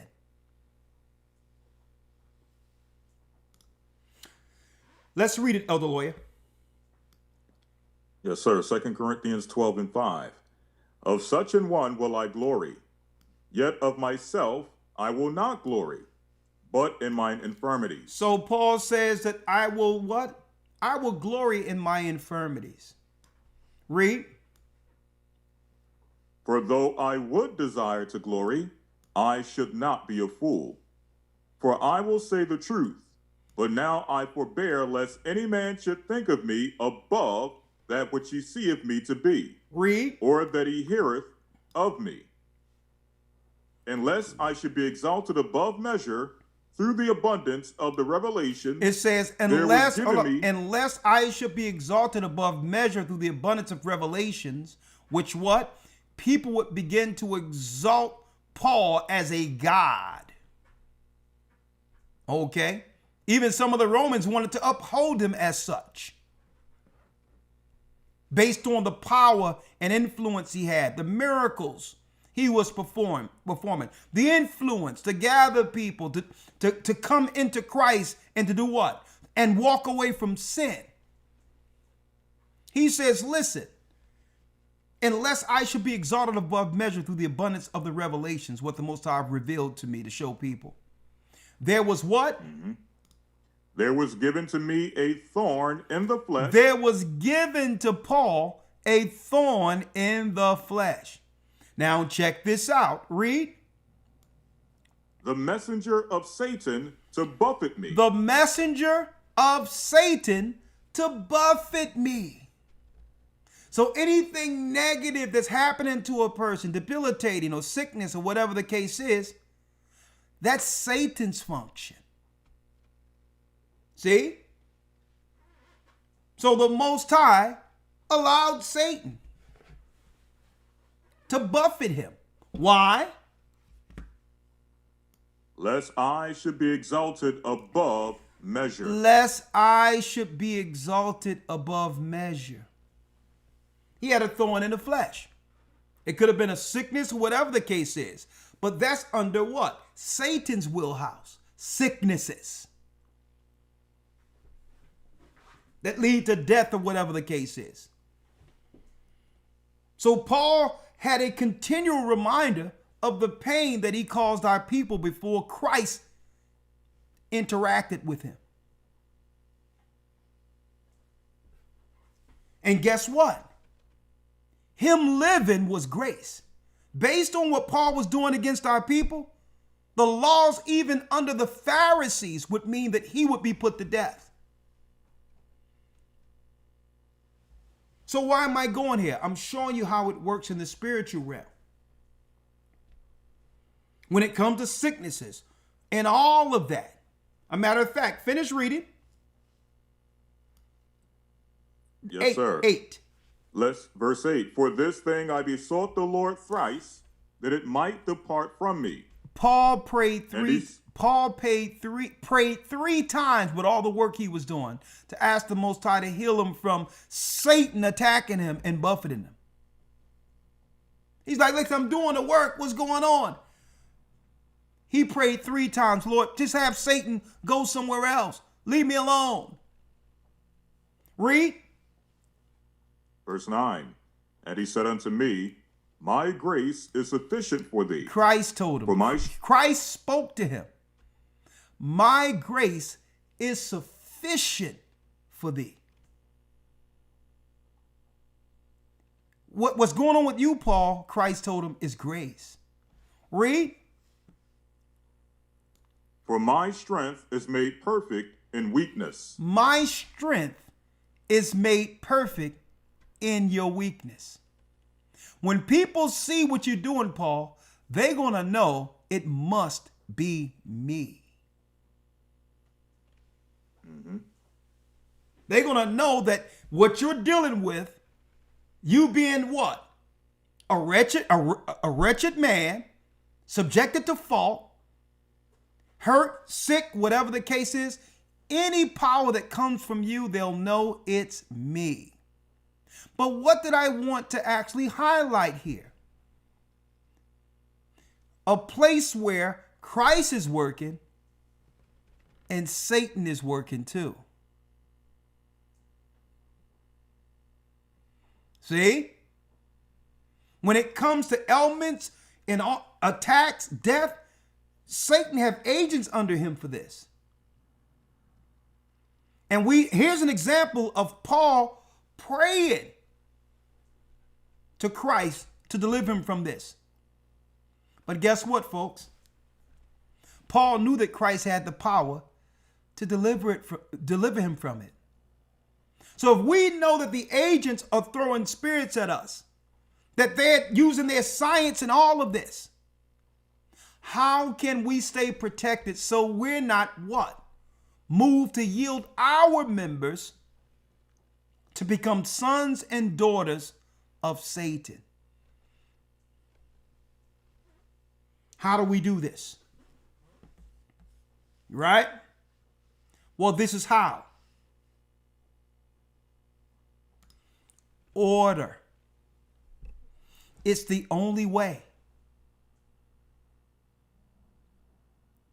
Chaos is how Satan gains servants. He must turn people against each other. So we must become what? We must fall in order to be protected. All the way. And I'm going to show you how we do this in one moment. 1 second. Be right back in a minute and 20 seconds. The Bible. Is it hard to understand? When it comes to reading the Bible, the first thing that comes to mind is the fact that this is the Word of God. The seals have been broken, and the truth is here. And when we go throughout the scriptures, when we go throughout extra biblical records, we find that the language that God employed, that he used to create the heavens and the earth, was the Hebrew language. Christ said, I came for the lost sheep of the house of Israel. But yet no one, no religious leader, no religious church out there anywhere can now identify the 12 tribes of Israel. Can we? God is quite simple, but it seems as if man makes understanding him hard. What are those mysteries? The truth of your book. And the truth will make you free. The Hebrew and Bible Academy. You're invited.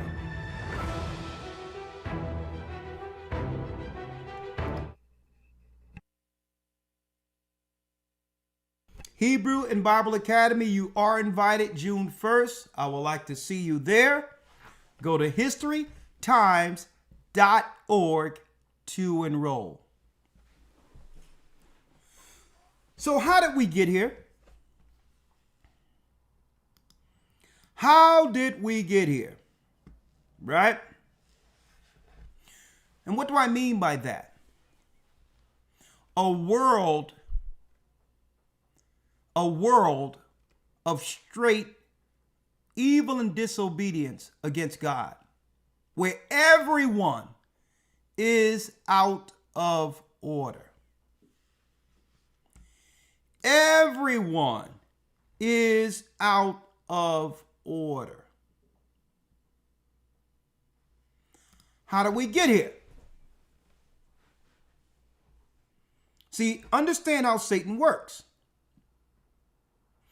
Chaos gives the elite control over a mass population. Chaos. Well, how do you control a mass population? Through chaos. Well, if people are against the law of God, they become hosts for demons. Well, if you now have the demons in you, you are now controlled by the priest of Satan. It's quite that simple. I gave an example earlier concerning the forms of control, how Satan was able to set this up. And they must do this when you're dealing with a world with billions of people on it. So according to them, this is a necessary evil for them to cause chaos. See? They need to cause mental illness. Right? And really, mental illness, in a nutshell, is when people operate outside of God's way. That's mental illness. When there's role reversals, men acting like women, women acting like men, mental illness. Everything turned upside down, where the man has no power and the woman has all the power. Both of them mentally ill. Doesn't matter the dynamics of what the government is doing. It's what you're willing to accept. See? A man can keep his integrity and honor in place regardless of whether or not he has money or status according to this world. Right? Children overrunning their parents, and parents allowing their children to overrun them like they're the children. See? All of them are mentally ill. That's right. That's what mental illness is. All this high diagnosis in the study of the brain and neurology and all these other stuff, it's quite simple, folks. Mental illness is when we're operating against the values set up within the book. Usually that's what makes us depressed. That's what makes us, a lot of people have to go take psychotropics and all these others. And I wouldn't never advise that. That's what makes people unhappy at the end of their life when they knew that they could have done it one way and was working what? Against God. That's what mental illness is, folks. But mental illness is a necessity for Satan. It's a necessity. Because this is how he get what? This is how he gets servants. children to do his bidding on earth. And this is why Christ said this. Right? How did we get here? Well, Elder Lawyer, if you will, let's go to Matthew 10 real quick. Yes, sir. Matthew 10. And let's go to the 34th verse, if you will. Yes, sir. Say Matthew 10 and 34. Okay. Think not that I'm come to send peace on earth. I came not to send peace, but a sword. So now Christ is saying, I'm dividing here. Now you think Christ would be dividing a traditional, functional family that's following the orders according to the Almighty?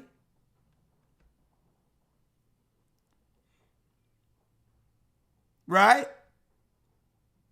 So suppose a child doesn't want to honor their mother and father and want to do what they want to do.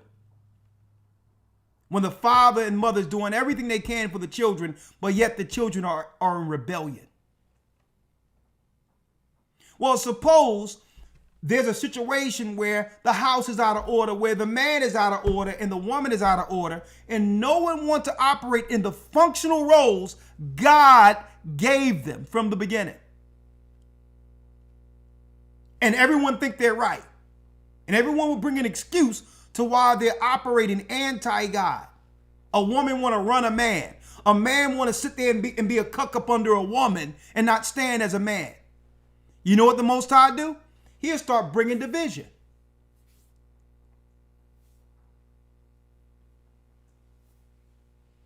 And see, everyone is talking about the divorce rates and all that, and no one is looking at what's going on in the spiritual realm. There's a dividing going on. And I'm going to tell y'all right now, when there's a dividing going on, it's no different than Moses drawing a line in the sand so that everybody can be on the side of the judgment they chose. So sometimes we like to fight against the division. We're like, well, no, let it go down. Because whoever don't want to be right, they'll be consumed.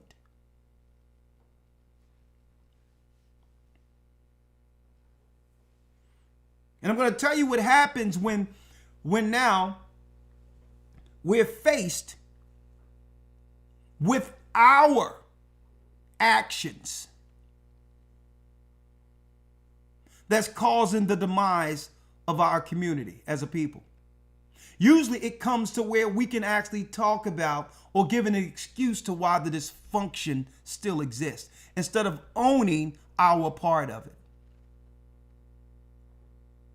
See? If we own, that means we're confessing. But usually instead of, it feels so horrible knowing that we had a hand in our own demise.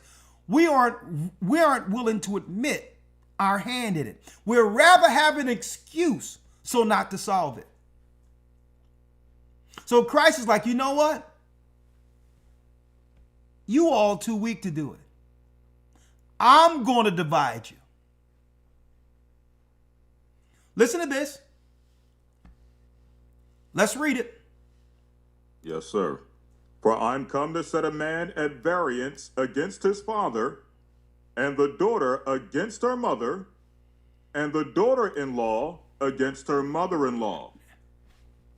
And a man's foes shall be they of his own household. Most people were confused when they first read this scripture. It would confuse people who didn't understand why Christ is making this statement. If Christ is about love and family, why is he separating family? It have to be more nuanced than this, right? Now, in the context of what I showed, you have people who would choose chaos, disorder against the regular order. In that context, we're able to understand what Christ is saying here. Think not that I've come to send peace on earth. I came not to send peace, but a sword. I'm divided. For I am come to set a man at variance against his father. Why? Either the child is off or the father's off. And the daughter against her mother. See? You can have a situation where now the daughter's running the house and disrespecting the mother. And and Christ is like, man, I'm not dealing with this embarrassment no more. This ain't the family my father intended. We separate. Who out of these two girls, these two women want to be right? I'm dividing them and I'm taking one of them for me. The one that wants to be right, and if there's a daughter giving a mother hell, if there's a daughter blaming the mother for everything, coming down and she can't do nothing right, and now making the mother feel bad to the point where now the daughter have taken authority over her mother, made her mother feel so bad. Christ have to step in. Say, nah, I'm going to separate this. That's still your mother. You're not going to now make your mother your daughter because you got a little education or whatever the case is. And now I'm thinking you can tell her what to do. That's your mother. So Christ comes in and divide that. Same thing with the father. Listen, I don't care how much education my sons get. They'll always be at my step getting wisdom, because the wisdom that we have in this Bible, they can't get in college. I dare my son come to me, and I don't care how old they are, and try to son me, and I'm the father. But that's where Christ have to come in.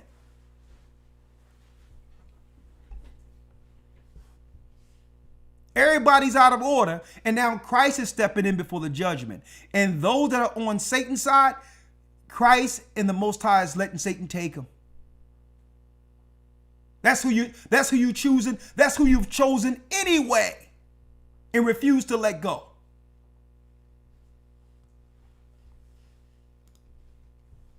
And what? And the daughter-in-law. In a man's foes, and I'm going to tell you what happens, even with children. I'm going to tell you. Let me tell you, folks, we're living in a different time. How sad this may be. You young people, listen to me good. You don't have the opportunity to make some of the mistakes we made. You being disobedient in this world when all these demons have been let loose, not listening to your mother and father will mean your life. It can come down to your life. I'm going to tell you that right now. I know some people get stubborn and be like, well, hold up. You can't tell me what to do. And then the phones have made everyone smarter than their parents all of a sudden. And now you want to go out and do what you want to do? Not in this world. You go against your parents, there's a judgment. And that's what people don't realize. Folks, right now we're living in a world filled with strangers we didn't grow up with. The whole dynamic has changed. Somebody will snuff you out in a couple of seconds and go right back to the country they came from. And guess what? There'll be no investigation.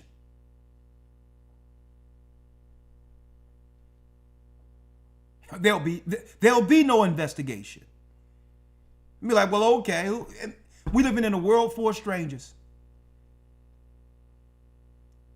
We're walking in the valley of the shadow of death with no protection, and the only protection we have is when our parents or when people that have the authority over us gives us advice, give you the advice on how to walk. And I'm gonna tell you, the children that aren't going to listen to their parents, they're not going to last long.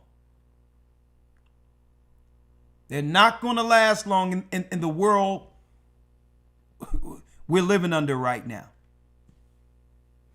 So that's what it means when it says the foes shall be they of your own household. You know why? In the household, power tripping, power struggling. No one wants to play their role.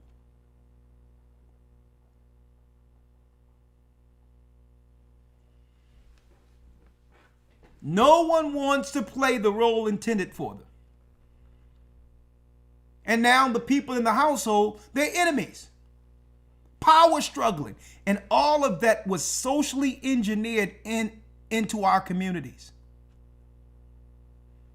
And the devil doesn't care about any of us. Our saving grace is going back to the order. He that what?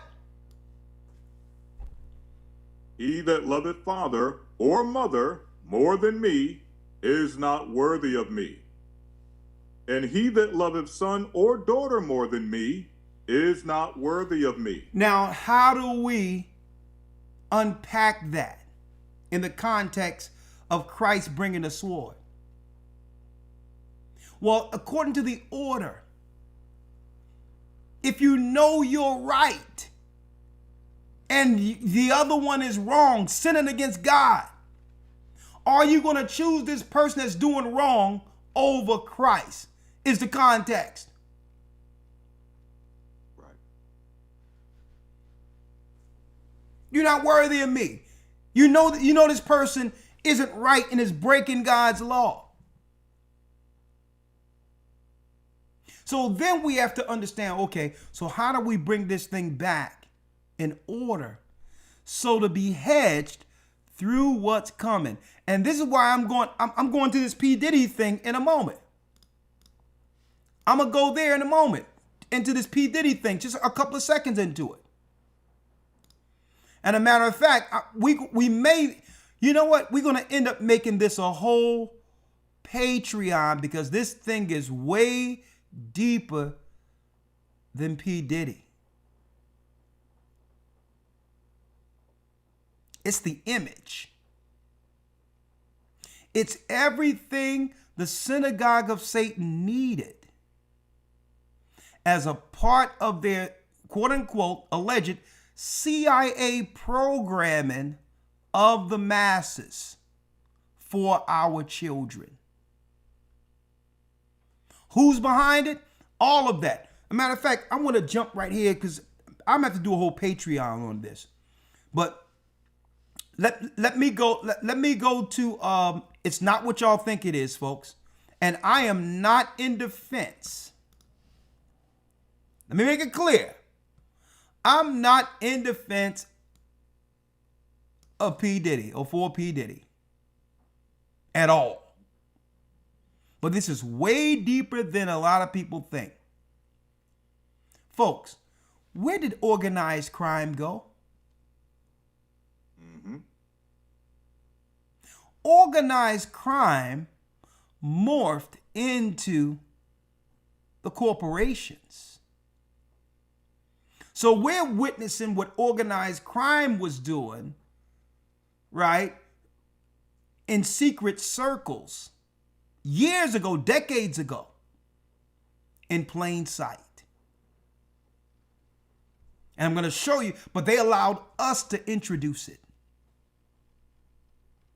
They allowed us to introduce it for a purpose, knowing that what? They would need sin to be promoted for incarceration and death during a time where the Most High is communicating with the children of Israel and waking us up beyond the curse. They needed this in place, knowing the prophecy.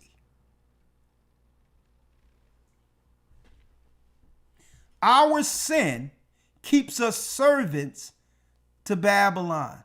So they must have willing participants to promote the sin, to influence the children. Sin leads to death. Through death comes the curse.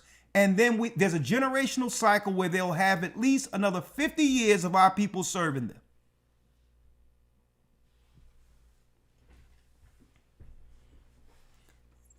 This is what they're not telling you. That what we're witnessing here is organized crime. not to say whether or not he's innocent or guilty. That's why they throw in racketeering. That's why they're throwing sex trafficking in. Because when this was the underbelly separate from us, these were the terms placed on mafia. So they're not telling you where the mafia went. Or are they? Or are they?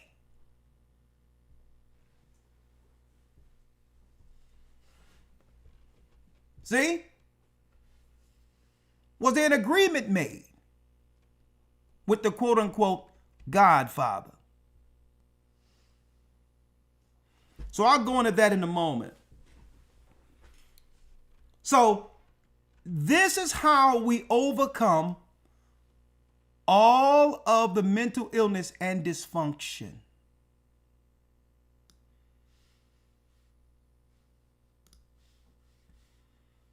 Elder Lawyer, if you will, let's go to the book of Exodus.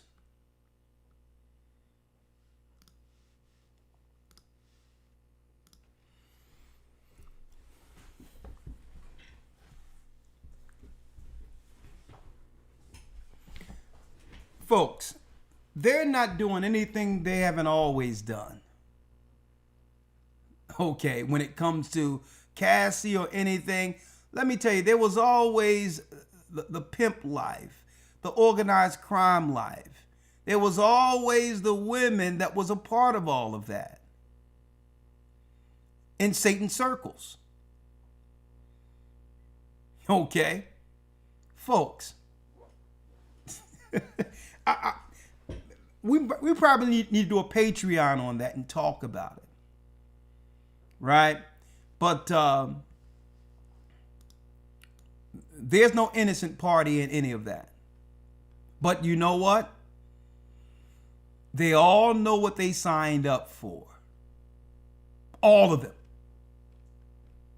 Mm-hmm. They all know what they signed up for. So this clown show they putting on, for whatever case is, I'm gonna tell you what harm it's doing more so than anything. It's introducing certain acts that a lot of our children didn't know was possible behind closed doors. So now they are indoctrinating a new crop of children with deviant behavior. They are putting this behavior in the imagination of the next generation, who will execute some of what they're hearing behind closed doors. They're creating more deviance by publicizing all of this deviant stuff that's going on. Why even put out in the public? It's so nasty and deviant. You know why? Because they know everyone have a phone, and children are impressionable. They're going to create more deviance from this. This don't have nothing to do with justice. They will create more deviance. I mean, let me tell you why. Listen, you have to think about this. They even showed it with the girl. Even after she said something happened, she's calling them up to do another one. And what they're not saying is how many girls would have rather been in line as Cassie, who, even if P. Diddy get out tomorrow, how many women will be in line again to be Cassie? Exactly. Come on, man. You think these men have to force women to, these men don't have to force these women to do this. You know what these women were doing before they was with these men?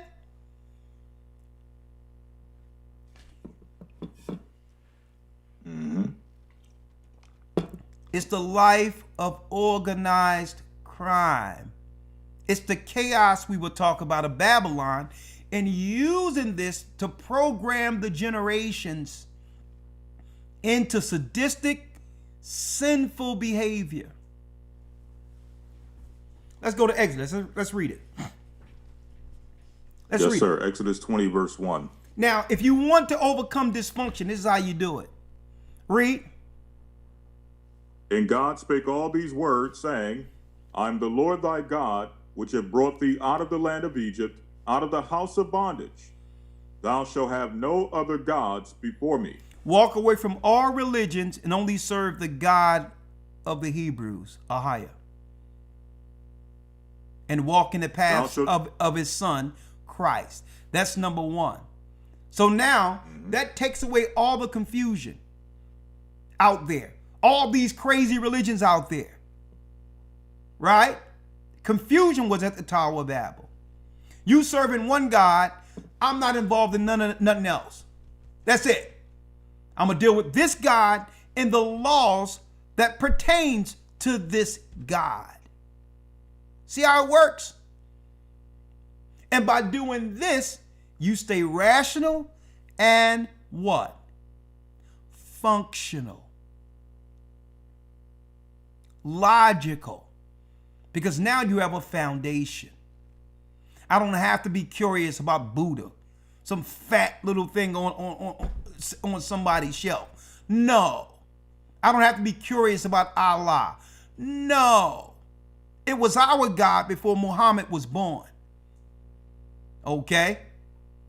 I don't have to worry about what the spirits that the Jewish people are dealing with, the Shekinah and all this others. It goes back to Babylon goddesses and all this hot mess.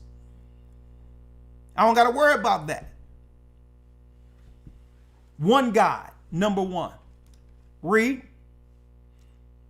Let's go. Now let's go. Thou shalt not make unto thee. Now, no graven image. Just read it. Thou shalt not make unto thee any graven image, or any likeness of anything that is in heaven above, or that is in the earth beneath, so any of the, or that is in the water. So any of these garbage idols that are coming from Asia, we ain't down with none of them. Period. It's anti-God, anti-Christ. And take your yoga pants with you. Okay? Everything they bring, it brings what? It brings perversion. It brings perversion. No class. Man, I'm so happy I traveled around the world and see how some of these people truly live. You can't front on me no more. They come over here like as if they just came from paradise, bragging about where they come from.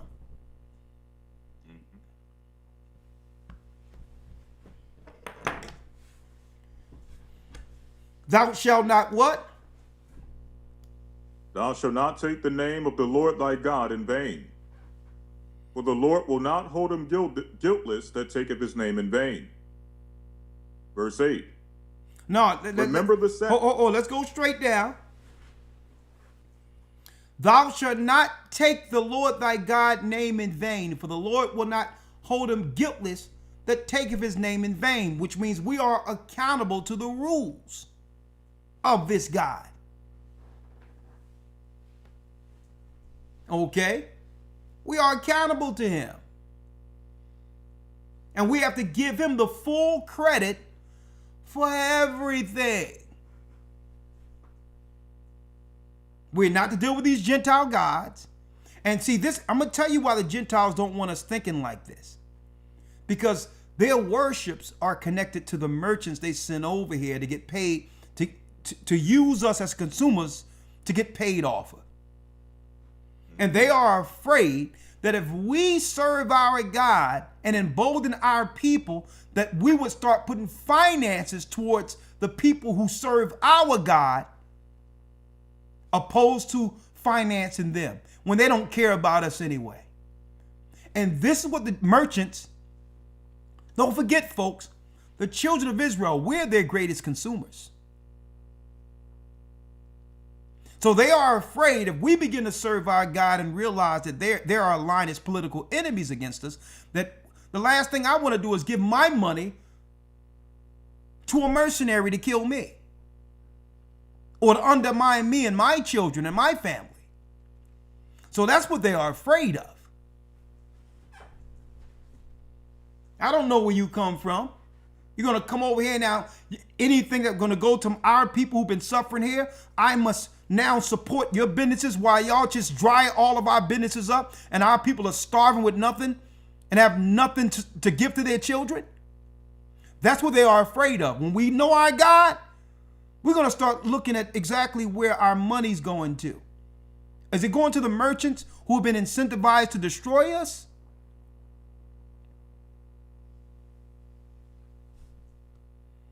That's number one. The Most High name is Ahia, if you want to know how to get on board with the God who made all this. He's our God, the God of the Hebrews. The same name that was revealed to Moses before deliverance. Read. Verse 8. Remember the Sabbath day to keep it holy. That means as of today, if I was in a Christian church, I will never step foot in a Christian church to worship on Sunday again. See, and that's how Christ bring that division we're talking about. Like, no, you know Sunday isn't the seventh day of the week. Now you have to choose the God of Sunday, which is the sun god, Nimrod and Tammuz, or choose right. You see how it takes away that mental illness now of you believing that you can dive into anything and God at the top is accepting it all. No, that's a mental illness. Find some solid ground to stand on. We're all over the place. Well, this is what the Asians believe, but this is what there's some right and there. You are confused. You're being tossed to and fro with no foundation. That's a mental illness. You are spiritually crazy. Okay? You must find one place and stand 10 toes down on it. Next one. What's the next? 12. 12. Let's read it. Honor thy father and thy mother. Now, hold that it. thy days... Hold on. Read that. Read it, elder. Honor thy father and thy mother, that thy days may be long upon the land which the Lord thy God giveth thee. Which the Lord thy God giveth thee. You want to live long, you better listen to your parents. And you got Satan indoctrinating children to make them believe they know better than their parents.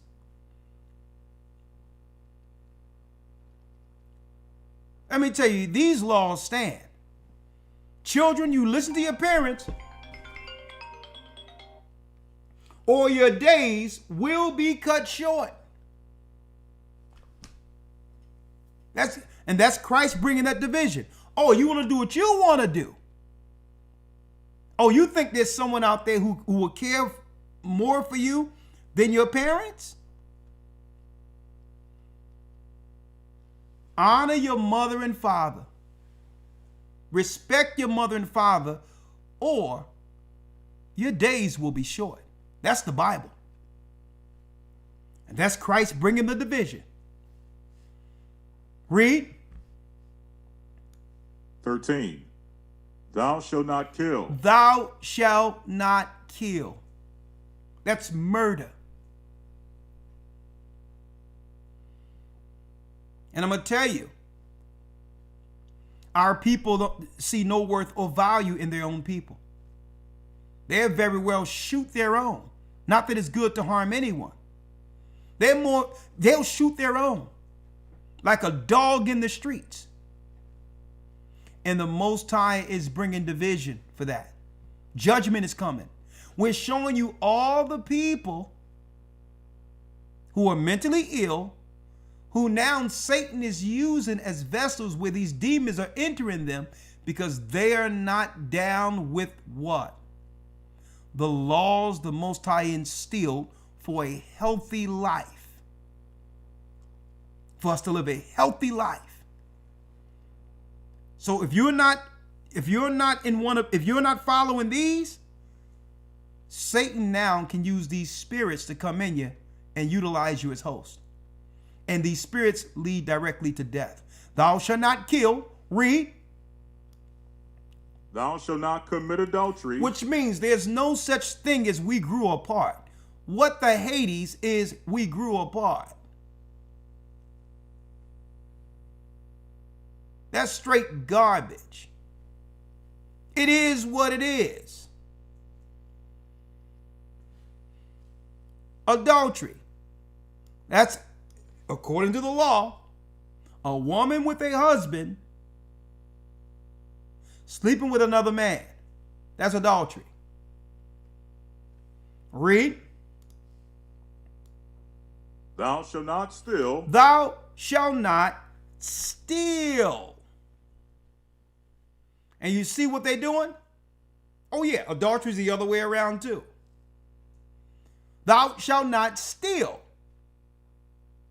Now what they've done by opening up the borders, they've brought in a bunch of scammers.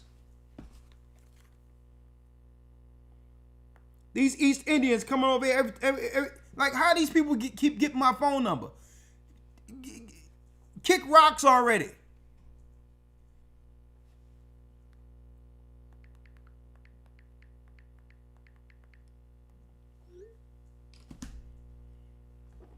Kick rocks. Every time you look, hey,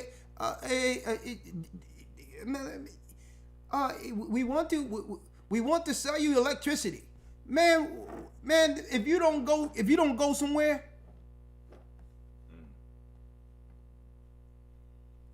can't even get a regular accent right, and gonna try to take your scamming behind back to India.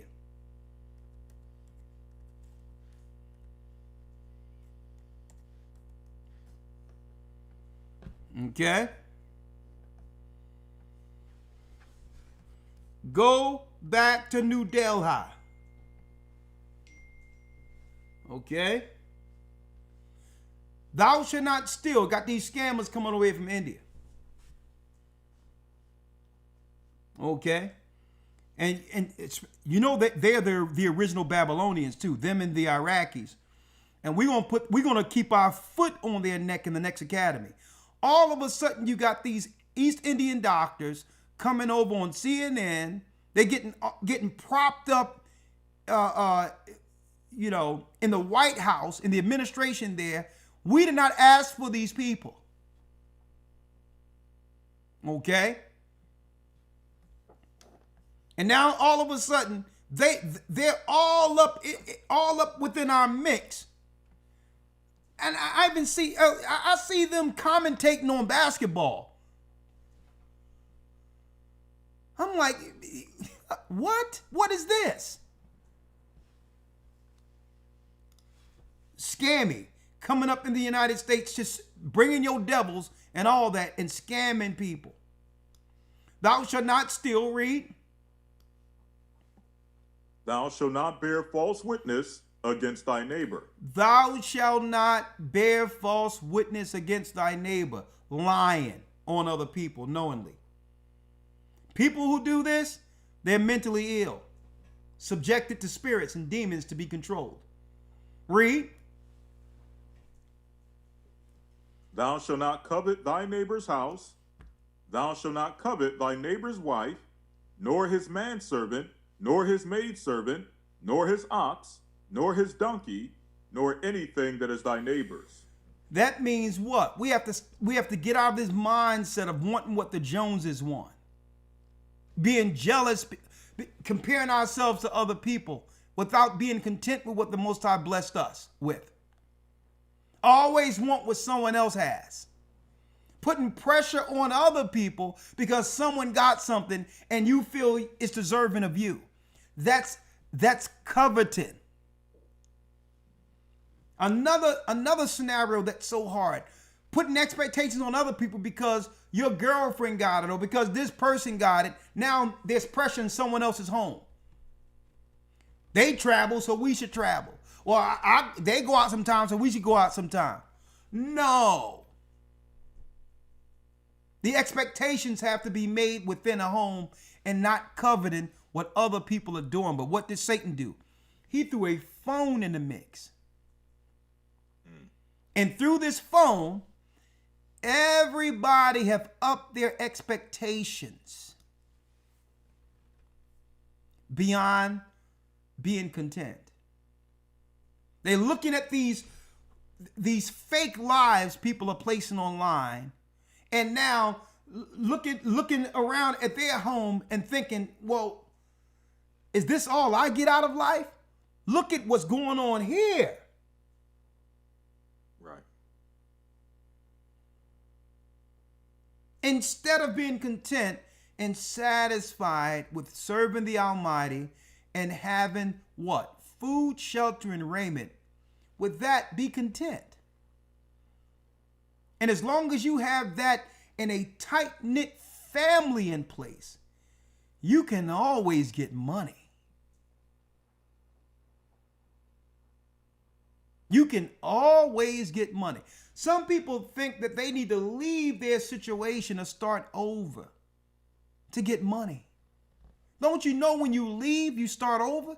You're starting from a deficit or a hole? That's backward thinking. Okay?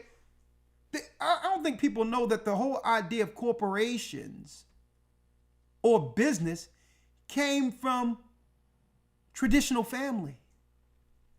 That's the whole idea of business. Okay?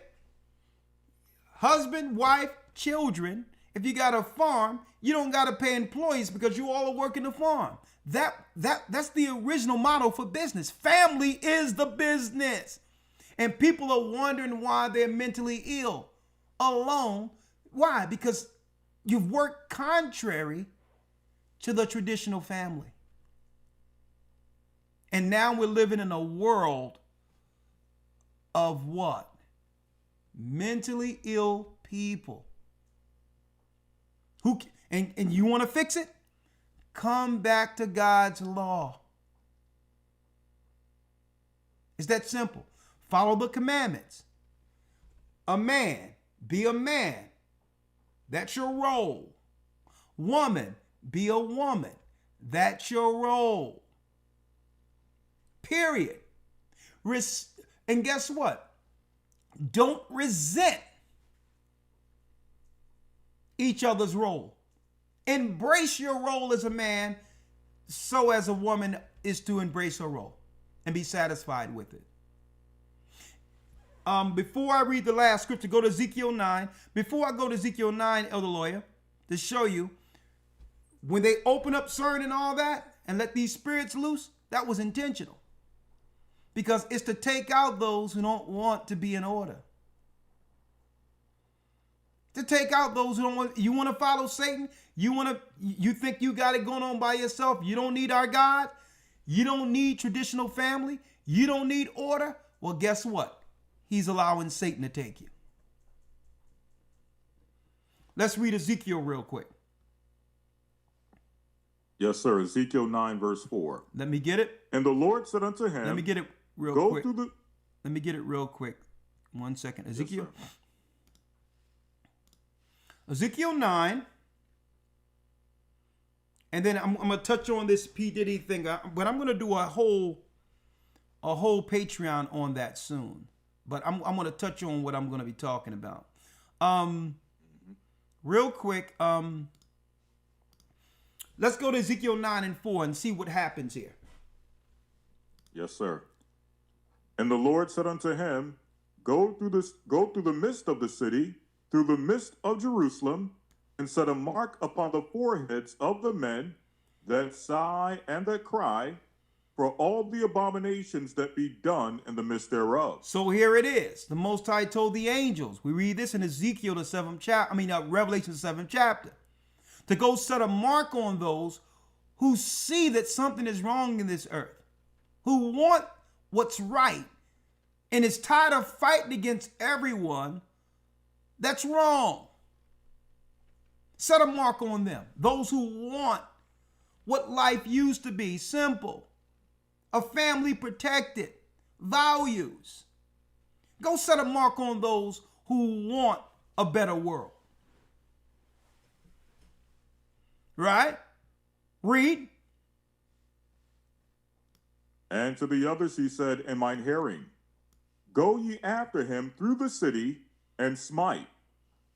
Let not your eye spare, neither have ye pity. And that's what we're going through right now, brothers and sisters. Death angels. And this is why I'm going to tell you right now, it's not good for us to operate out of order, and it's not good for children to think that they know more than their parents and go out there to the world to find out, what's out there. Okay, it's to a point where we're going to have to even start as a church thinking about how it was back in ancient times. We're going to have to, if we really care about our children, and we do, we're going to have to begin to arrange who they're going to be with in the church. y'all work it out. They talk to the parents, because ain't nothing but chaos and crazies out there.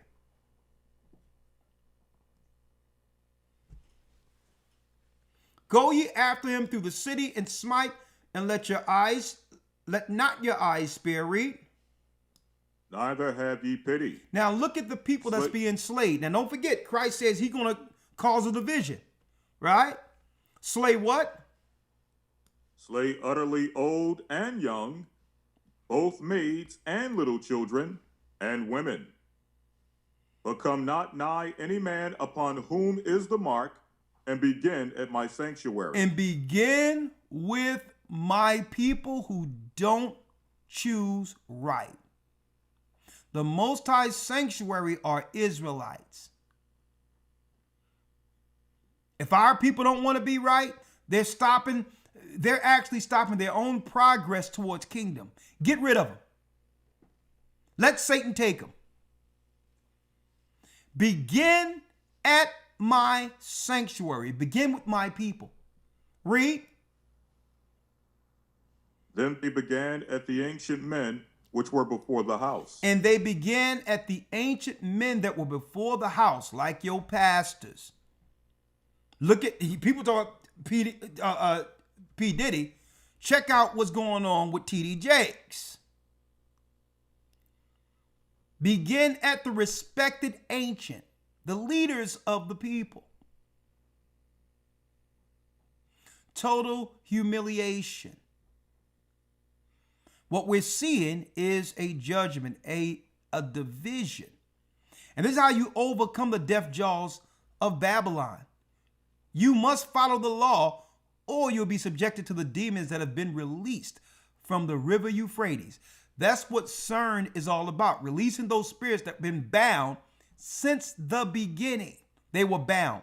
90% of the demons were bound during the time after the ark subsided. And Noah began to pray against these spirits who were attacking his children. 90% of the spirits were bound in the river Euphrates.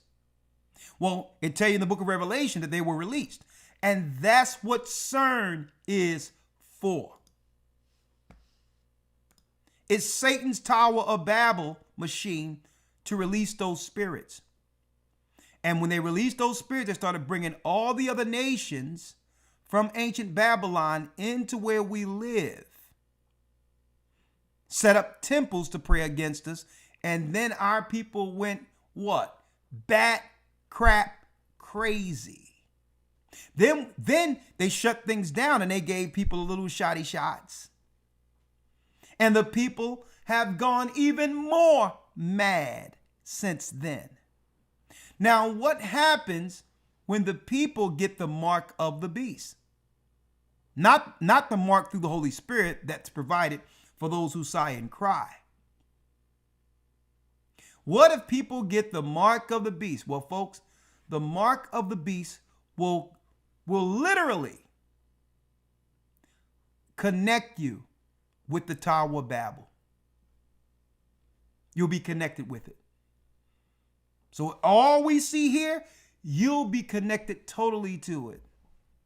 Controlled like a servant on like a servant of Satan, and you will be initiated into Satan's army to fight against Christ's second coming. Now, of course, I'm going to go into more of those details in the Hebrew and Bible Academy. Go to historytimes.org. That's right.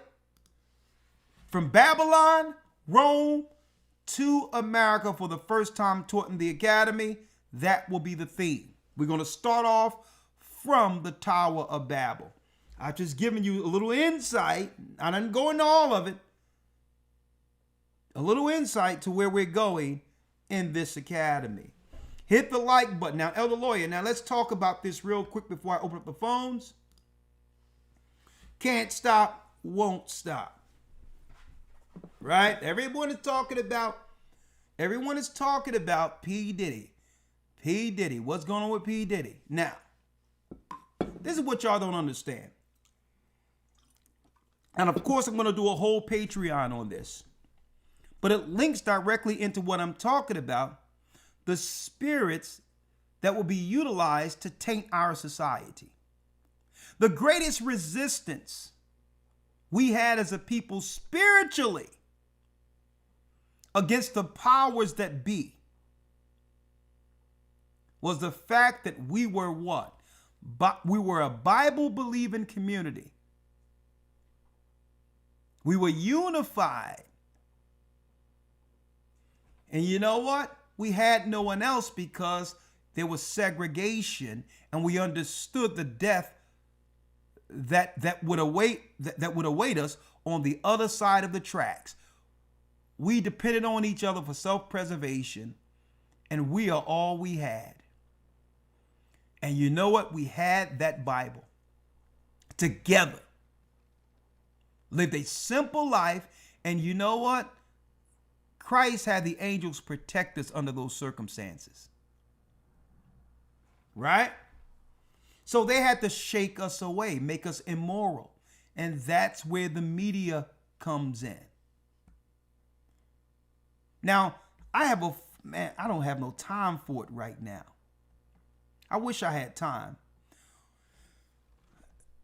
There's an audio book, Elder Lawyer, that's titled One Nation Under Blackmail by Whitney Webb. I have the audio book here. I actually purchased it. One Nation Under Blackmail. What did Whitney Webb drop with this particular audio book? The sordid union between intelligence, organized crime that gave rise to Jeffrey Epstein. But she doesn't stop there. Right? They go into the fact that organized crime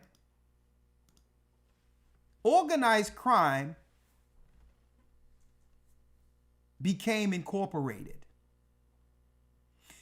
When the mobs couldn't deal with the barbaric, the barbarian type of business anymore, people dying in the streets, getting shot in the streets and things of that nature, booze and all that others, they was getting bad PR. So they needed to clean up their act and become businessmen. And guess what? They showed that in the movie, The Godfather. Well, the black people were their entertainments. Like, you know, all their private clubs and all that. Black people, we were the entertainment for the underworld. So the mob bosses came up with a plan. Why don't we make this a business? These black people can dance. They can sing. And on top of that, allegedly, we can even launder some of the money we have through the streets and launder it in these businesses, and no one will ever know that it's street money. So the whole idea of the music business came from what? Mafia lifestyles. It's the mafia game. It's organized crime, organized. Well, where do P. Diddy come in at? Well, P. Diddy came in at a time to water down the music. Loops, break beats off of hits where the industry was already making what? They were already making royalties off of a lot of the music that the black artists weren't getting royalties from. So how do they make more money? Well, we'll take these old songs that we still own and that these black artists aren't really getting money from, and we'll have P. Diddy loop it and make generic music to water down the business because black people are getting too much power and are asking for what they deserve. That's where he come in at.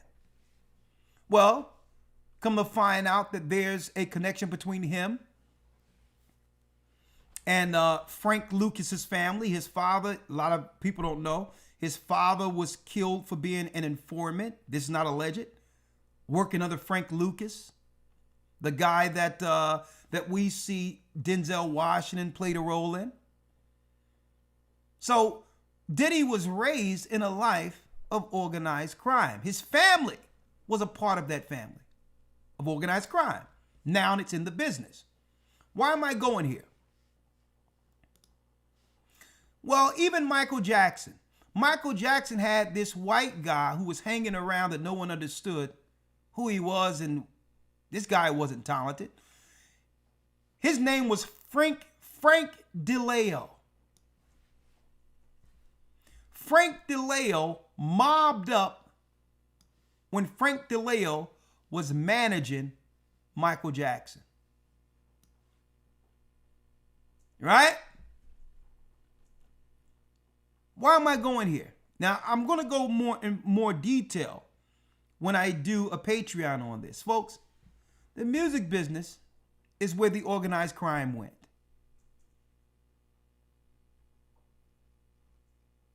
Okay? All of the mob bosses, they put on suits, their children put on suits, and now they're doing it in a more acceptable way. This is why you hear terms racketeering. Right? Human trafficking. This is why you're hearing this. Because what? These were the rules that were made for the mobsters. Right? Now, at the same time, they brought in Jay-Z. Instead of us singing Let's Stay Together, Family, and all these others, they came out with what? Big Pimpin'. Now, we were just seeing Jay-Z. What we weren't seeing was what they did was they started putting a camera, Hype Williams and all that, on the secret parties that were going on amongst the mobsters and all of that, where pimps would bring in their girls and have parties. The new music business for us, we started seeing the optics and thought it was something new with women on the yacht, when this is what they've always done. In agreement with pimps bringing in their girlfriends and all of that and having parties. Hype Williams just said, well, you know what? Let's make videos with this and expose us, who was going to church and all that, into the dark lifestyle of the what? Of the chaotic mob underworld.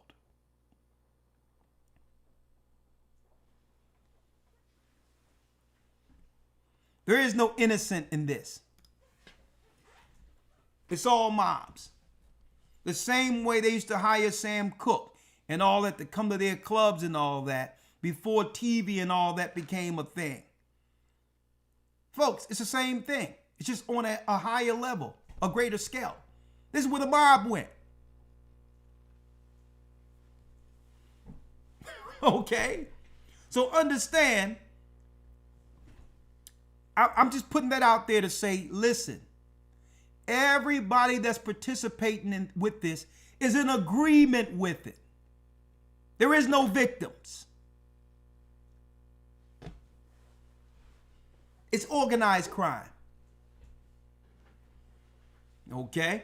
Now, in this, one thing that comes out, though, that I'm going to show with Whitney Webb, when I'm going to have this audio and we're going to do this live on Patreon. One thing she says, and make it clear, that the true bosses are never exposed. Okay? That P. Diddy and all these others are only doing what was done to them. But if you break ranks and begin to disturb those original agreements that was made, they'll make you expendable. They'll make you expendable. As long as you play ball, you are safe.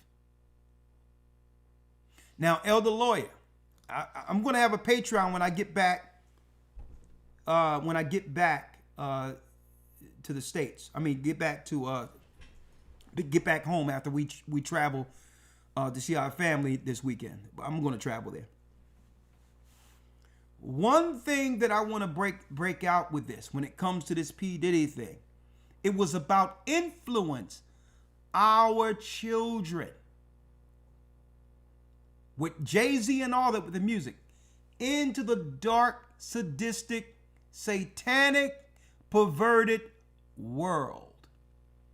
It was utilized so that more spirits can now destroy our community. More people go to jail. So that now the replacements will have what? They would have room to destroy us after the music. They'll do what the music couldn't do. Now the replacements are here to finish it. So I'm going to have a whole discussion on this. Okay? And again, these are agreements with these people. These are agreements. Now, Elder Lawyer, but this is where it's going. It's about to get real deep. They have set a precedent, Elder Lawyer, and brothers and sisters, where, don't forget, through the mob, they were always able to set a new precedent. Right? What's the guy from the Untouchables? The mobster from Chicago. Elder Lawyer. Al Capone. Al Capone. Right? They was able to set a new precedent. Al Capone was so buttoned up with lawyers and all that they couldn't touch him. They came up with something. Mm-hmm. They say, well, we can get him on tax evasion. Do you know that was something out of nowhere that was never utilized for mobsters?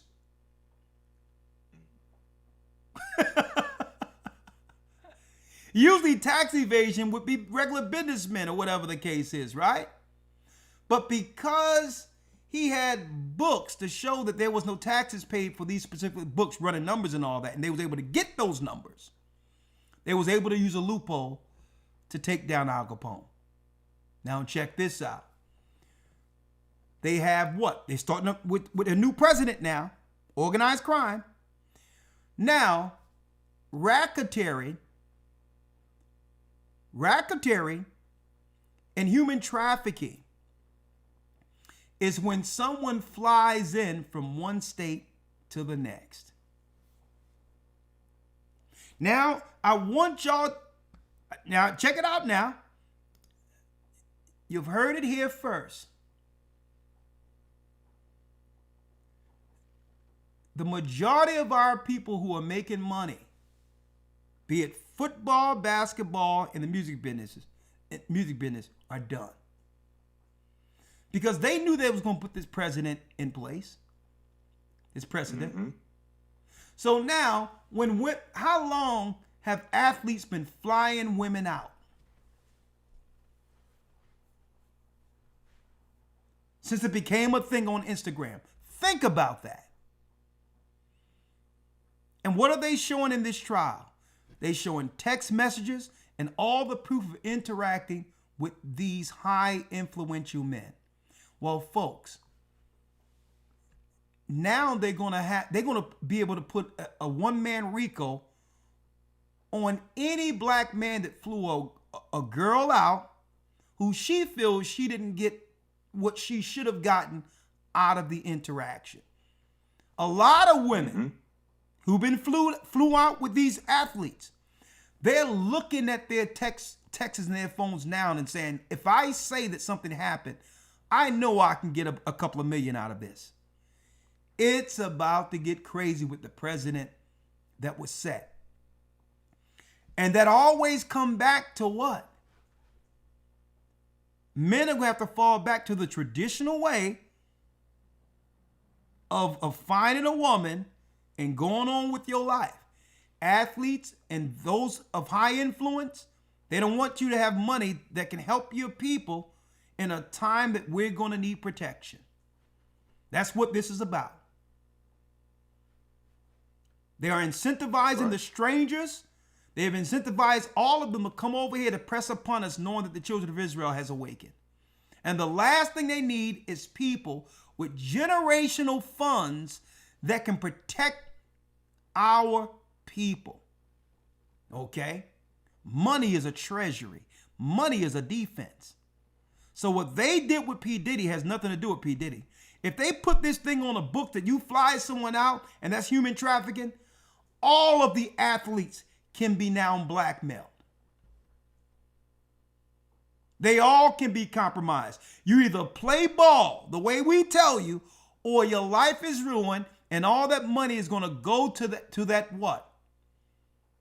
That's right. That call girl we set we set you up with, that we gave you as a gift. You think this is a P. Diddy thing. Now, P. Diddy isn't doing nothing different than what the rest of them do. But when they make this president that flying someone from another state is sex trafficking. Now, folks, there's real people being sex trafficked. You know that, right? But if they put this on the books, even the everyday Jake who may have a little money, who have flew a girl out, and that girl didn't get the outcome she wanted, guess what? All of these women are going to have Bugsby on a speed dial. That's right.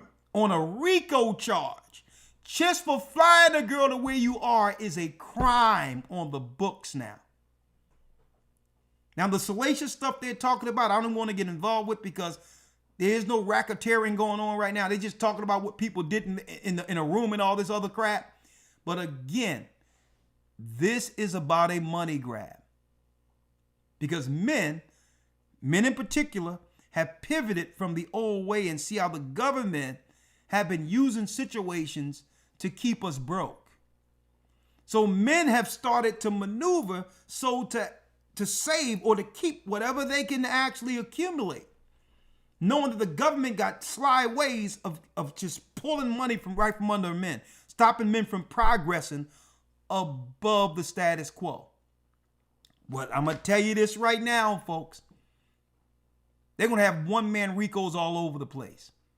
And that's what this is really about.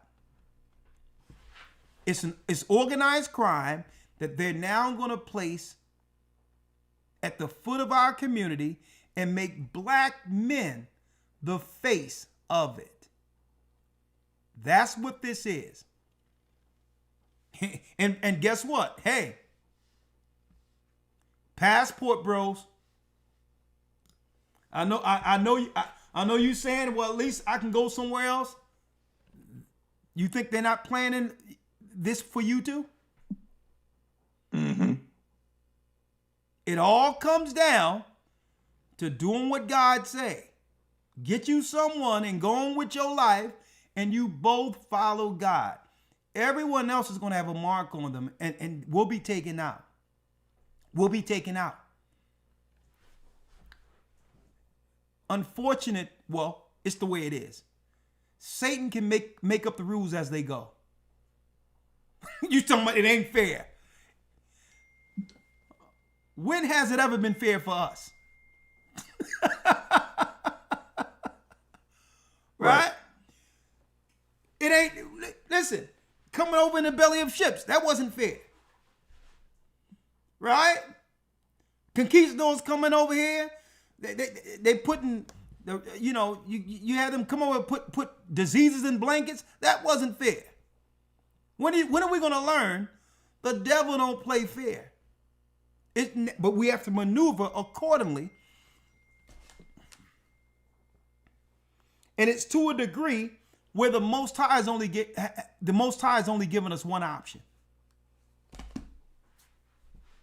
There's only one option out of this. Him. That's it. There's only one option. Real quick, let me bring in my brother Jimmy real quick. All right. If you don't mind, I have one precept on what you were just mentioning as far as the solution Okay, to let's this, get it. this problem. Let's get it. Proverbs 5 and 15. Hold. Read it down. Okay, in let verses. me get it. Proverbs what? 5 and 15. You can break it down. Okay, Read a Proverbs. few verses out of here. Okay, Proverbs 5, verse 15. Let's read it. Proverbs 5 and 15. Drink waters out of thine own cistern, and running waters out of thine own well. Let thy fountains be dispersed abroad in rivers of waters in the street. Let them be thine own, or let them be only thine own, and not a stranger's with thee. Let thy fountain be blessed, and rejoice with the wife of thy youth. Let her be as the Crystal loving clear. hind. Crystal clear. All over the place. No, you drink out of your own cistern. Mm-hmm. Right? And a lot of people believe that the grass is greener on the other side. Okay. Let me tell. I mean, even unfortunate. Even I don't feel good about what happened with Cassie. Right? But even Cassie. Even Cassie, she thought the grass would be greener. Mm-hmm. And the man Ryan Leslie, who she was with before Diddy, did the song and got her the deal, and they had a relationship. They were together. But she chose the dark side. Instead of what? Being satisfied with a man who was protecting her. Thought that she was going into greener pastures with P. Diddy. So sometimes the grass isn't greener. She wanted that lifestyle. She wanted all it provided. Okay. And I can understand that temptation. I mean, the world was her oyster with this guy. But what did she give up in exchange? Her soul. And that's why it says, hey, drink waters from your own cistern. Okay? Lord have mercy. I'm going to tell you. Go on. Elder Lawyer. Yes, sir. Verse 19. Let her be as the loving hind and pleasant roe. Let her breast satisfy thee at all times, and be thou ravished always with her love. Read. And why wilt thou, my son, be ravished with a strange woman? Why be ravished with a strange woman? People flying women out that you don't even know and all these others. Let me tell you, that's the new Amalek grift. To have women who have laid with influential men to contact Busby, Rosen, and Wiseman's literally law firm. Are you broke? Just call us and let us know someone flew you out, and I'll get you a pay. That's the new ambulance chasers now, folks. And it says, son, this is talking to you young men out there. Wilt thou, my son, be ravished with a strange woman? See, because she's showing, guess what? She's showing that body and that behind for the world when she's on Instagram. You think it's for you? A lot of people are dropping in people's DMs thinking that she's showing for you. She's for the world. Any woman that's out there showing her body on the internet is for the world. I don't see what's wrong with these guys dropping in DMs with these girls and trying to have conversations with them. How many people was there before you, young men?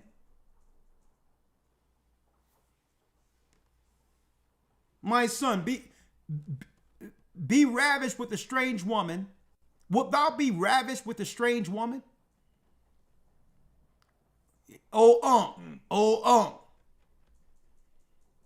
Shannon Sharp, right? Getting set up. Wilt thou be ravished with a strange woman? Read. And embrace the bosom of a stranger? For the ways of a man are Go ahead. Yep. For the ways of a man are before the eyes of the Lord, and he pondereth all his goings. For the ways of a man are before the eyes of the Lord, who are the angels, and he pondereth all his goings. And that's crystal clear. It's in the Bible. Guess what, folks? They did this whole thing, the whole mafioso thing to set us up and to keep men, especially black men, from ever rising beyond the point of control, beyond the places wherein they can control us. They got the whole thing in place. And guess what? Guess who they use? I need y'all to think about this, allegedly. Why do you think when a basketball player or a football player, an artist, what do they get in order to do business within those arenas? They get what? An agent. Y'all better look at the Matrix again. So soon as someone get out of line, or just say someone want to switch an agent, who do you think was covering up for you to keep you, to keep you squeaky clean while you were playing for teams and all that? Who was cleaning up for you? Who were you telling your worries and all that about a girl that was trying to blackmail you and all that? You were telling your agent. See? He kept a dossier. So anytime he's not making money off of you, your agent can call Busby and say, hey, I cleaned up a situation for this particular basketball player 5 years ago, and we gave the girl a little money. Would you like to speak to her? I need a cut. That's how it works. Who do you think you're telling everything to? When there was a fight or something happened, your agent had to come down there and clean things up so that the media couldn't get hold to it. But now they got all that wealth of information on millionaires, billionaires, men with all this money. And now they can no longer make money from you. They're your friends now. But then at the end, when you can no longer make money, when they know that you're going to take that money for your family, folks, they'll call up a law firm and say, they'll call the girl up and say, you want to make some money? That's how it goes. The agents. And all of the agents, you know they all go to the same place to worship, don't you? Anything else, Elder Lawyer? Yes, sir. One more precept. What else you have? 1 Timothy 6 and 9. The water, Elder. 1 Timothy 6 and 9. Yes, sir. Let's In read fact, it. I'll start at verse 8. In Yes, fact, sir. no, the whole thing is... Let me start at verse 6. Go ahead. You can take the whole thing. Go ahead. Yes, sir. You can break it down. 1 Timothy 6 and 6. But godliness with contentment is great gain. For we brought nothing into this world, and it is certain we can carry nothing out. And having food and raiment, let us therewith be content. Verse 9. But they that will be rich fall into temptation and a snare, and into many foolish and hurtful lusts, which drown men in destruction and perdition. For the love of money is the root of all evil, and while some covet it after, they have erred from the faith and pierced themselves through with many sorrows. Lord, that's the super bomb. Hey, we're going to read that one more again. Hey, Yes, sir. and mind you, folks, and this is why these Amalekians, the synagogue of Satan, they're laughing all the way to the bank, because usually they're able to what? They're able to destroy those who should have, who went to church, who should have known these precepts exist. So that they get an extra gratification out of it, knowing that they're doing this to Christians. You think they don't know? They were like, well, hold up. It tell them in the book how to avoid us. And they claim to be God-fearing, Christ-believing people. And yet we're getting a grip off of all of them because they refuse to follow the values they claim to hold out of the Bible. Right? So they get an extra gratification, these not anti-Christ, by doing what? Tripping up and taking from those who believe in Christ. And it says, but godliness with contentment is great gain. The sixth, this is where this is the true great gain. When you're wholly believing the Most High and you're content, even without money, and still satisfied, that's the great gain. Because I know our God, if it's money He wants you to have, He can give you that. But to be content to know you're right with God, that's the true value of life. For we brought nothing into this world, and it is certain we can carry nothing out. And so what's the satisfaction? In having food, raiment, let us be there with content. Stop looking at what other people have and now feel that God cheated you. No, that's not. You're coveting. Okay, appreciate what the Most High blessed you with. But they that will be rich fall into temptation and a snare, and unto many foolish and hurtful lusts, which drown men in destruction and perdition. For the love of money is the root of all evil. You get these guys out there, well, yeah, I got all this, so let me go see this exotic woman that I don't know about and have her fly in to show her how much money I have. Right? And next thing you know, you hog-tied in the closet somewhere because she came with two of her brothers and said, listen, it's time for this guy to get got. That's what happens.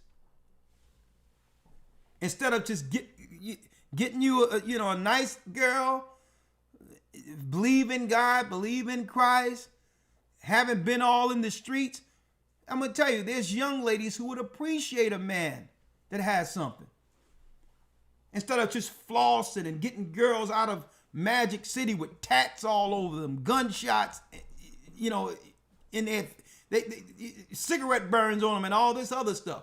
No. Mm-hmm. My man Jimmy over there, he's cracking up.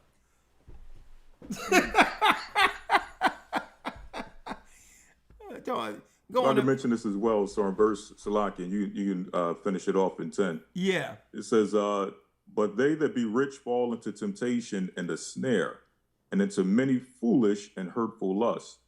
To a degree, and I know it may sound strange, but being under these curses and a lot of the things that we've suffered under these curses, being poor or being below means to some degree was a protection. When these people under these curses, once they get money, all of that confusion, all of the dysfunction that they experienced while living in the ghetto, while growing up, that manifests on a whole nother level. So a lot of the things we're hearing coming out of this case, like you mentioned earlier, things coming out of a room where grown people consented to go into this room and deal with these depraved activities, that's a result of people getting money and now being able to sit back, think, fantasize, and exercise these disgusting, hurtful lusts, and to actually manifest these desires that went unchecked and should have been dealt with and should have been corrected before they got money. Exactly. Salakia, go ahead. No, but that's the life they chose. Exactly. It's the underworld. It's the mob life. So all these people that are looking at this, trying to find where the moral compass is and which side to be on, there is no moral compass there. Where are you going to find morality or right or wrong under these circumstances? Exactly. There's no victims. Exactly. And it goes back to what you were saying earlier. The only thing we can pull away from this is how it's going to affect us. Yeah. The everyday Jake operating in the society may have a relationship with a woman. Things may not go right, or things may, as you mentioned earlier, people claim they grow apart. And later this man may become somewhat successful. And now she's coming 20 years later with an accusation. These are the things we have to look at, how it's going to affect us on this level. Well, guess what? Well, I do know it can only affect us, because this is the destroy Judah rule. Because I'm looking at Deshaun Watson, I'm looking at Bill Cosby before him, who ended up getting out of jail. I mean, ended up, he was exonerated. These old women was coming. He knew these women from the 60s. They was rolling out in wheelchairs talking about somebody put something in they 7-Up. Right. Then you had Deshaun Watson, now Diddy. This is the black man get in line rule. Okay. You had R. Kelly. R. Kelly is still serving a one-man RICO. So this rule is specifically for us, but guess what? The Most High has allowed that. This is what happens when you make a contract with the dark side. It tell you you're servants of Satan. This is their playground. And guess what? These Satanists can make up the rules as they go. Exactly. Anyone get out of line, they can always find a woman who had a problem with you in the past. They're easy to find now. That's it. And what person didn't have a problem in a past relationship? Right. You get out of line, they will find an old girlfriend who still feel you gave another woman what she should have had. They'll find her. Anything else, other lawyer? We got Jimmy on the line. No, sir. No, sir. How you doing, my brother? Let me bring old Jim, man. What's your Hebrew name, young man? Unmute. Go ahead. Okay, can you hear me? Yes, I can hear you. What's your Hebrew name? Hey, Shalom. I don't really have a Hebrew name yet. I never really got a Hebrew name, you know. Well, just went by Officer Jimmy. Officer Jimmy. Well, we're gonna do something about that. We got to give, because you've been in this work for a long time, young man. How long have you been in this truth? This year made 10 years. Lord have mercy. 2015. What type of work you do? I do videography work. I also do photography, a little bit of photography as well. Social media content, marketing strategy is what I'm trying to get into as well. So my business is just getting off the ground now. So is that the only work you're doing? I do Uber for work. Okay, because you've been into this thing for 10 years, so we're gonna have to discuss something with you, because have a conversation, because we might need you in one of these cities, young man. 10 years. Are you ready to make some moves? Say that again. Are you ready to make some moves? If you have to travel or to have to be in another city to help us spread this work? Absolutely, 100%. Oh, hey, look how the Most High work it. 10 years, hey, it's time for you to do what you do. Man, praise the Most High. We're gonna have that discussion.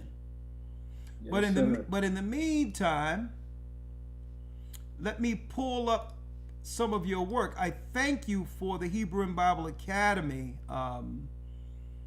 video that you put together, and I want brothers and sisters to see some of your work here. Okay. So let me pull it up. AC here. There it is. Brother Jimmy. Starting June 1st, it will begin a new installment of the Hebrew and Bible Academy. The full 12 weeks. Let me start it from the beginning. We'll be concentrating on the beginning.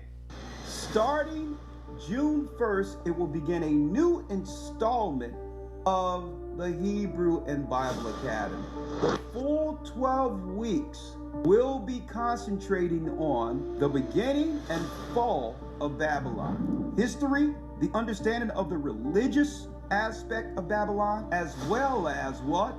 The theme from Babylon, Rome to America. In the Academy, this is what you can look forward to. New lessons, the secret war of Edom against Israelites. But one thing we've never delved into was bringing forth the history, showing all the contentions and war Edom had waged against Israelites even until our present time. The desolation of abomination, how to calculate time according to God, and I can't wait for this lesson, Armageddon. The final war in heaven. If you've never been in the Academy, you want to be in this one. June 1st, we're in open enrollment right now. Go to historytimes.org to enroll.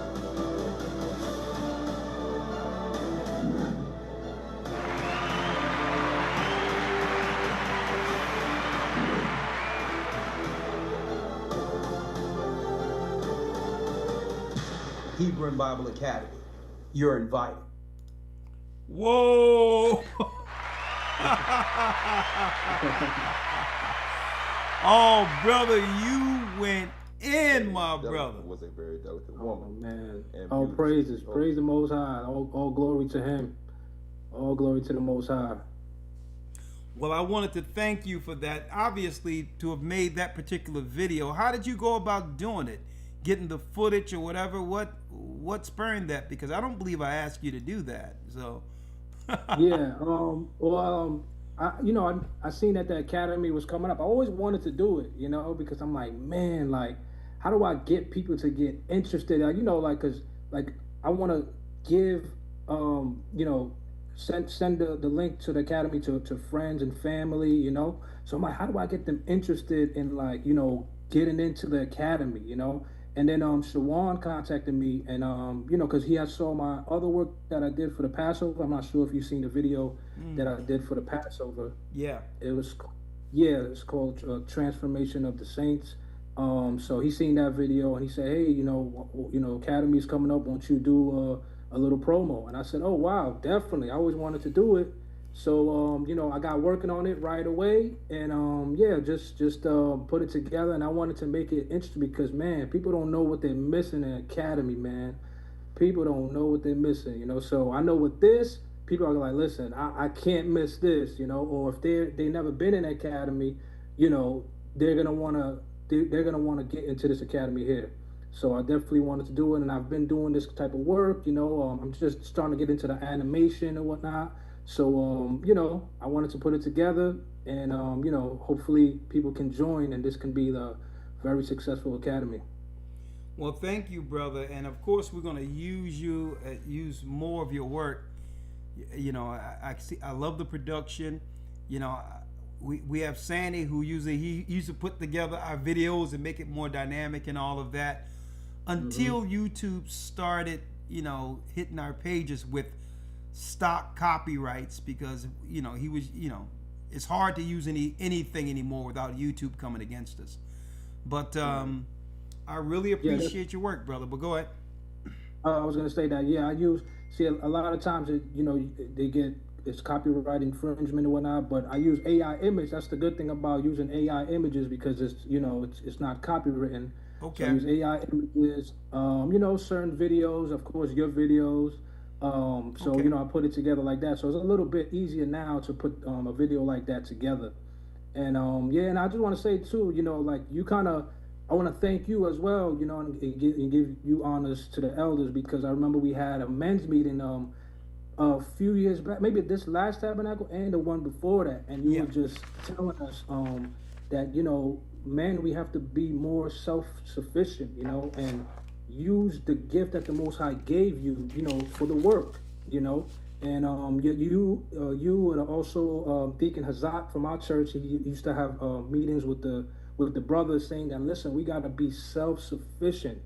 It's more of a requirement now for us to be self-sufficient and use what the Most High gave us, the gift that He gave us, to serve the kingdom. And that's what I'm doing. You know what? I was like, you know what? Let me just go for it. Sometimes you want to be a perfectionist and you want to wait till things are right, but no, go ahead. Whatever's on your spirit, the Holy Spirit put. What you were mentioning in the meeting, just do it. Do it. Get your credit right. Get your LLC and start a business from it. And it's a righteous thing. Why not? Well, So brother, I want to thank you, Elder. Well, all praise be to the Most High. If someone want to reach you, so that they can take it, so that they can get some video work or whatever type of work that you could provide with this particular talent, how would they reach you?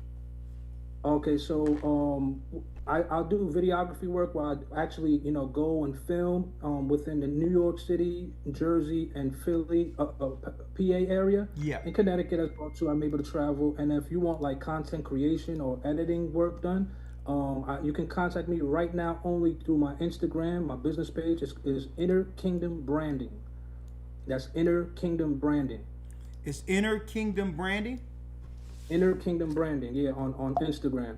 So you could reach me there. I named it that because I believe that the kingdom of heaven is within us. Okay. Sometimes we look into like what's going on in these times and say, listen, now is no time for that. I'm just waiting to flee and flee Babylon, and but we have to work. Whatever the Most High gifted us to do, put it out there. We all got gifts. Like you said earlier, Israel's so talented. Yeah. We have to utilize our gifts for the kingdom. And the Most High will bless it. We don't have to have no fear, because fear makes us stagnant and we don't do anything. Well, brother, it's a blessing, and put it out there again so people can know how to reach out to you in case they would like video work done, because usually you can promote someone's business, whatever the case is. And even if people are on the GOCC network and want a more dynamic advertisement, I believe they should reach out for you to get some type of advert, even if it's 30 seconds. Put it out there again so that they'll know how to reach it. It's Inner Kingdom Branding. Inner Kingdom Yes. Branding. Yes. Inner That Kingdom Branding. yes, And- I'm getting so many requests right now. Everybody's already requesting me already. There you go, brother. Go do what you got to do, and I'm going to talk about this work on the outside of this soon when I get back. Yes, Okay. sir. Thank you so much. I appreciate you, Elder. I appreciate you, brother. And hey, the Most High, He brought you a long way, young man. I remember you was a kid. Look at you. Yeah, God. I have no facial hair. I had short hair. Oh yeah, you I know? remember you. I remember you, man. But hey, you're gonna do some great work, and it started with what you've just provided, and I really appreciate it. Anything you need, I'm here. Thank you so much, Elder. Shalom, Elder Ricard. Shalom, Elder Lawyer. Peace and blessings. Shalom. That's right. A Shalom. saint of the Almighty. Look at that. Look at that. Look at that. All right. You can let yourself out, young man. All righty. All Shalom. right. Good night. And another thing is, if you would like to text, just text, and I'll bring you in. I can take calls for the next 15 minutes, which will conclude our broadcast. But not before I answer my brother Rashad that I knew since for decades. How you doing, young man? Shalom, Elder. How you doing? I'm blessed, man. I'm blessed. So I you, keep forgetting the Hebrew name you gave me. I keep forgetting it. a lawyer. What's the Hebrew name we gave Rashad? What was it? Haratazah. Haratazah. Haratazah, that was it. Did you call him yet, lawyer? Rashad? Yes, sir. Yeah, we spoke for a brief moment. I'm gonna call again though. I've been working, and I want to know how can I? Cause my funds are a little low. How much is the Hebrew Academy? Just To send. get in? Well, just send me your email and send lawyer your email. We'll work it out with you, young man. All right. Okay. And the times I'm working that I missed the academy, can I go back and watch the lesson? Yes, Is it sir. able to be saved? Yeah, yes, Okay. sir. You'll be able to. Everything will be inside the email we'll send you. And I have a question. First of all, this is crazy, the topic, because just last night, this is confirmation. This topic you had is confirmation from the Most High. Me and a friend was talking about parasites and whether, like, could parasites be like a form of possession? And we talking about chemical imbalances and mental illness last night. Absolutely. That's crazy. Absolutely. And you know what? Just get some black seed oil. Okay. Black seed oil is great for parasites.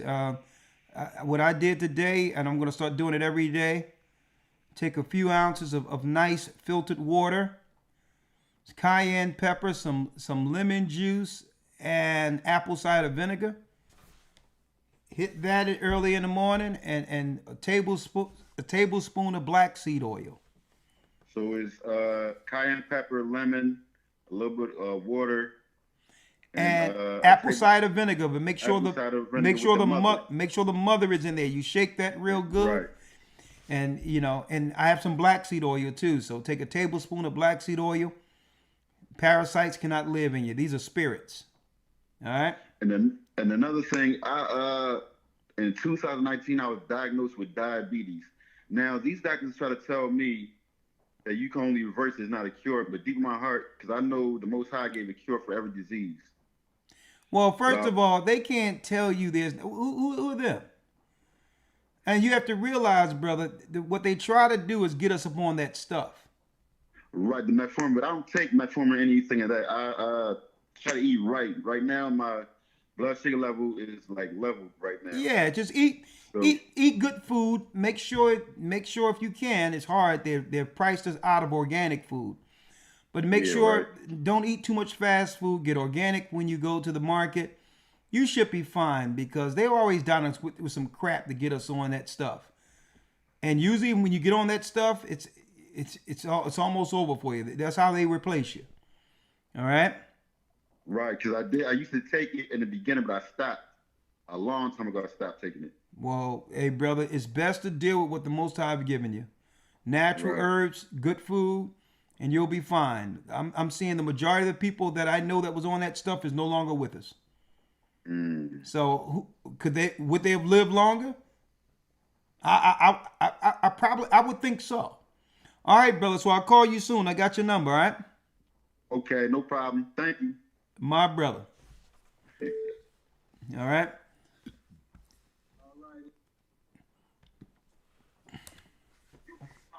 678 area code. How can I help you?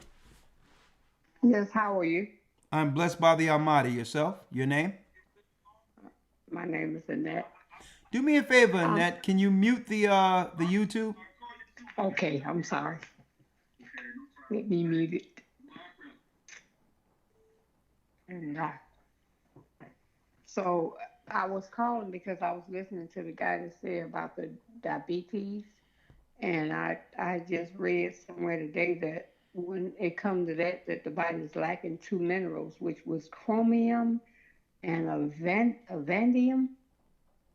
And so I looked it up on Amazon, and it shows where you can get those two minerals together.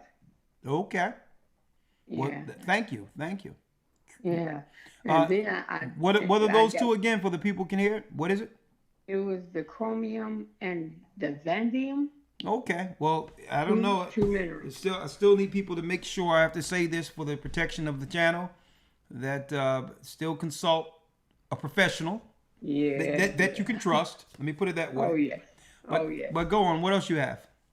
Okay, and then I heard you talk about the men, the guys that's going out, selecting these certain women. Yep. Well, okay, so that happened to my grandson. He took a lady out, took a girl out, and she set him up to be killed. Are you kidding me? Yeah, he was 23. It was a couple of days after his birthday. And it happened on my son's birthday. I am so sorry. And I'm telling you, people have to be warned. You go out and think you're meeting someone. You said, okay, so your grandson, you say? Mm-hmm. Yep. They met her online. And I've been thinking and praying. I'm like, okay, in order for this to click, somebody that's supposed to be friends with him will have to say, hey, he's online. Go on there and go straight to him and link up with him. These children, man, they got to be careful. It's not the world we grew up in. Yep. And I told him some people to cut him loose, but he didn't cut them loose. I'm sorry to hear that. You got my condolences. You can't trust people out there at all. And it's happening. It's happening more than people know. Oh man, it's a different world right now, and it's so. Let me tell you, it's so hard to tell these young kids. Yeah, they don't get it. It's so hard. They think they're invincible. Yeah. They think that they know better. Yeah. And you know what? Okay, I have to admit we were like that at that age too, but it was a different world. Oh yeah. People, kids wouldn't say you have to die. It was like it's a different world. Yeah, the most you would get, and it happened to me. I got jumped. I remember that. Yeah. But getting flew out and let me tell you, it's a different generation. They straight killing people now. Oh shucks, yeah. And the people, and the world is filled with functional crazy people. Oh yeah. Demonic. Yeah. So and I fought the girl because she had so many chances to say I'm not going to play a part in it. When he took her out to eat, she just continued to plan.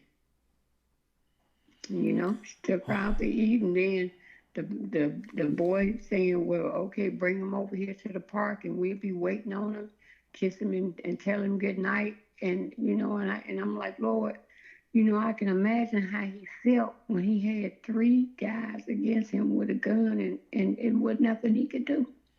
Lord have mercy. Nothing he could do. Well, I'm sorry about that. It just, hopefully this conversation tonight with your call will be the fair warning our children need to understand, to listen. I really appreciate it, ma'am. You're welcome. You're highly welcome. All right. I have a good night. appreciate you for listening. All right, thank you. And you All have my right. condolences. Thank you. Thank you. Bye-bye. Bye-bye. Listen to your family. Listen to your parents, young men, young women. Yeah. Yes, listen. I Because they appreciate you. know, and not only that, but you know with the two boys that got killed in Georgia. See what it is. Oh, sister, I'm sorry. I got to get to the next call. I'm sorry. Okay. All right. Okay. All right. I'm sorry about that. Okay. All right. 804 area code. Hello. Yes. How can I help you? How you doing, Elder McCall? First of all, I wanted to say shalom and thawad to all the GOZ family and affiliates. And waiting so long to even talk, to even be able to even have the free time to talk, to even talk about what's going on. And even saying that I fully appreciate all the work you've done since the very beginning. I saw you on YouTube, and I just wanted to say that. Well, thank you. All praises be to the Most High. Are you a part of the work? Yeah, sir. I've been watching and trying to figure out why my life's so crazy. Just trying to even watch, and even have time, free time to even think. Okay, I'm going to ask you. I'm going to ask you again. I'm going to ask you again. Are you a part of the work? Are you in the church? Yes, sir. I've been an avid follower of the church. I've been using everything I've learned from the Bible and trying to reinterpret it and get the Greek transliteration out and really understand how simple the Bible is, even in the worst of times, and how much you need. It's really like not even the basic book before you. It's like the basic survival kit of life, and realizing the spiritual magnificent it even has when you even have no choice to even matter, just knowing that you got a faith alone is all the trust in Christ you need. Well, brother, thank you for calling. And let me know when you're ready to be a part of the work, all right? All right. I mean, I'm trying to get into class before. I've sent donations in before. I just always try to show support, but it's just been so hard to even, get my things together, even have a, because it's just a rush hour every day now, just trying to even have a place to even call you on, What city and state you live in? Richmond, Virginia. Okay. So you already know. You already know. It's a race. Did someone reach out to you already? Yeah, I've reached out a couple times. I just never really had time to even do go through a class session. Like I always wanted to. I just every time I even try to sign up, it just seemed like life happens. No. I'm talking about signing up. I'm talking about actually congregating with a body there.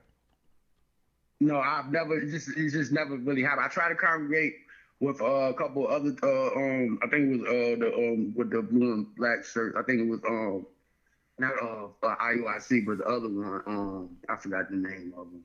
But I met with some brothers before and tried to do it. Just couldn't work because all of us had life going. I was the only one that didn't have kids that were trying to just even go out there on the street and even say anything. And now I just realized I have to just at least try to join GOCC, at least give it one good shot, because I always wanted to at least be affiliated. Would you like to gather with the body there?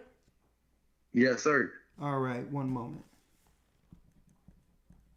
How old are you? I'm 33 years old. I'll be 34 next month. Okay.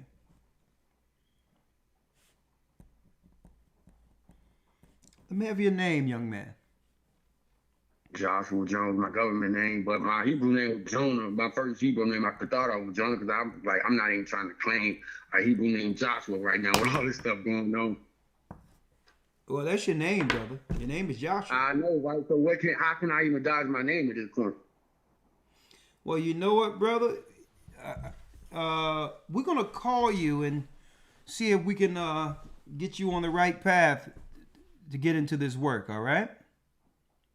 All right. If I could just even, just get even a fair, I just want to do a class. That's all I want to even have a chance, even do $30, $40 just for one, class session, if that's possible.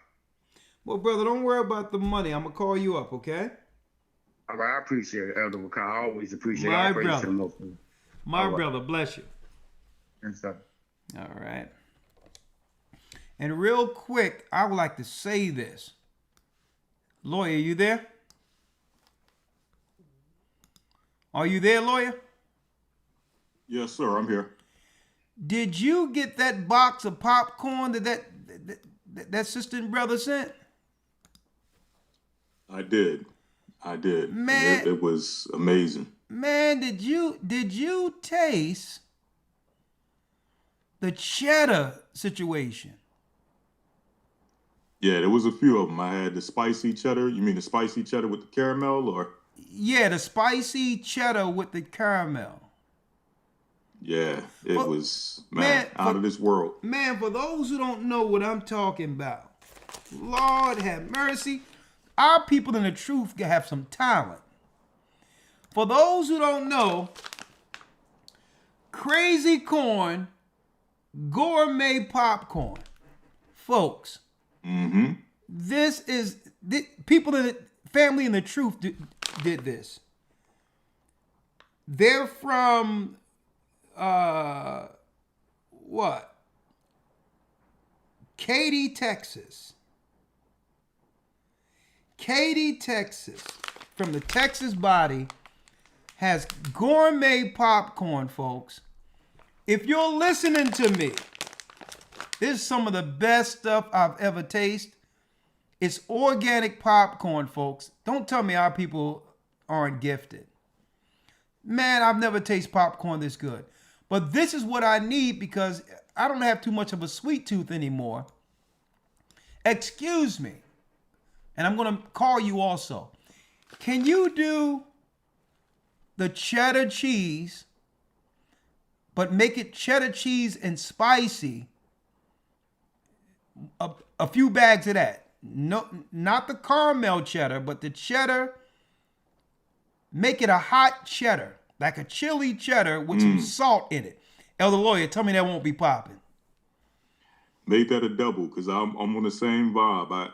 The sugar right now these days is a little too excessive. Yeah. I can't do a lot of sugar, but if we can get something without the caramel, that'll be lovely. If I can get something outside the caramel, I want the cheddar power situation going on with some salt and spicy. The blessed. Here's the phone number: 346-387-2196. Crazy Corn gourmet popcorn. It's actually organic. It's some of the best popcorn I ever tasted in my life. And you know what? I am not exaggerating. I don't advertise. I don't put nothing out there. But brothers and sisters, I ate this stuff and it was deep. This thing was deep. So what I'm gonna do real quick. I mean, this stuff, I don't know. How can something taste beautiful? It beautifully tasted. I'm just breaking all types of grammatic rules right now. Let me tell you, folks, this is delicious. And what I would like to do is to make sure I put the site out there for everyone. Oh, there it is. Put it out there to support the people in the work. And you know that when I put it out there, people are going to be, they're going to be reaching out to you. So make sure you can fill these orders. Mm-hmm. I mean, I got the pecan crunch that I'm about to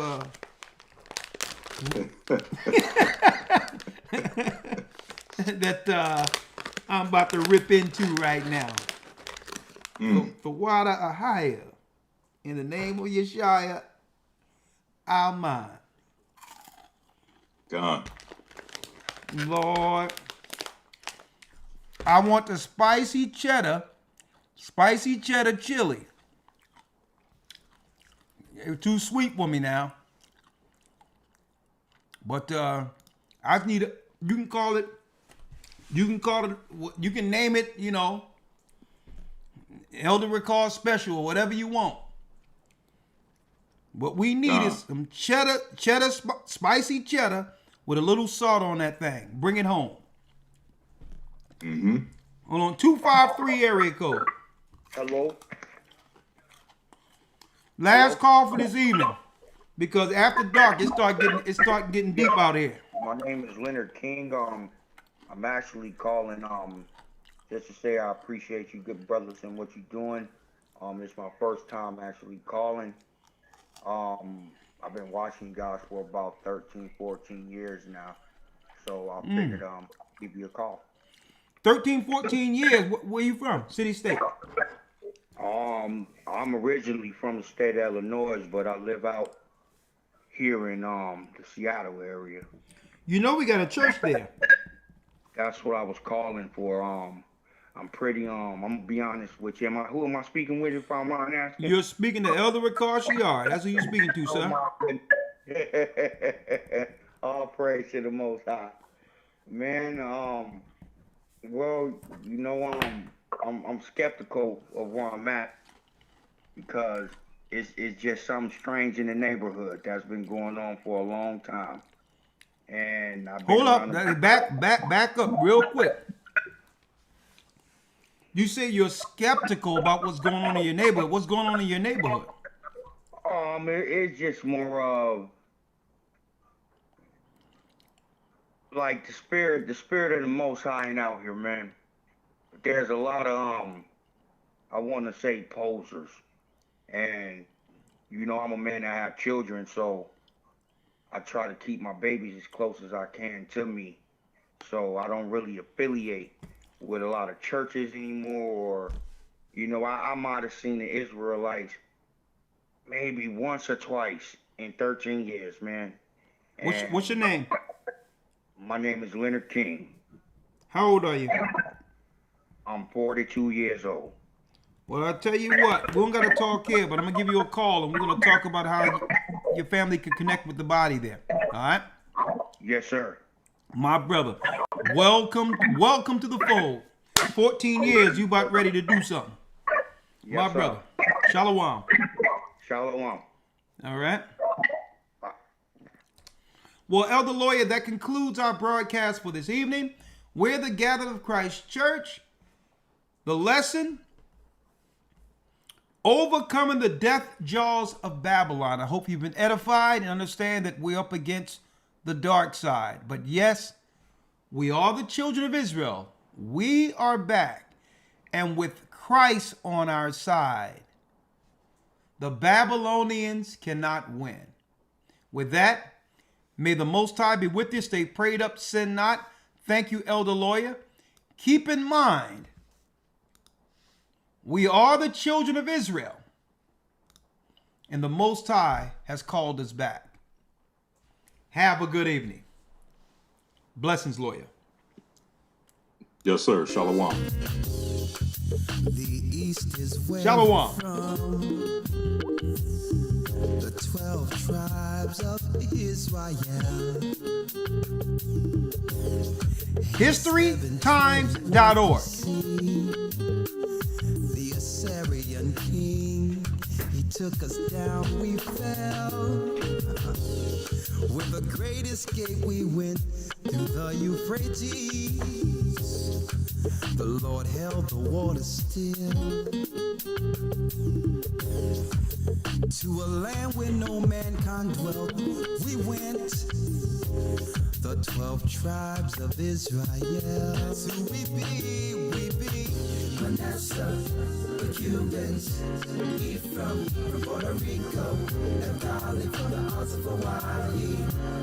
The Lord is calling back Israel. Babylon from Panama, the North American Indians, Simeon, the Dominicans, our highest gathering Israel. The Arabs and Africans told us, together our wives and children then sold us in the belly of these great ships.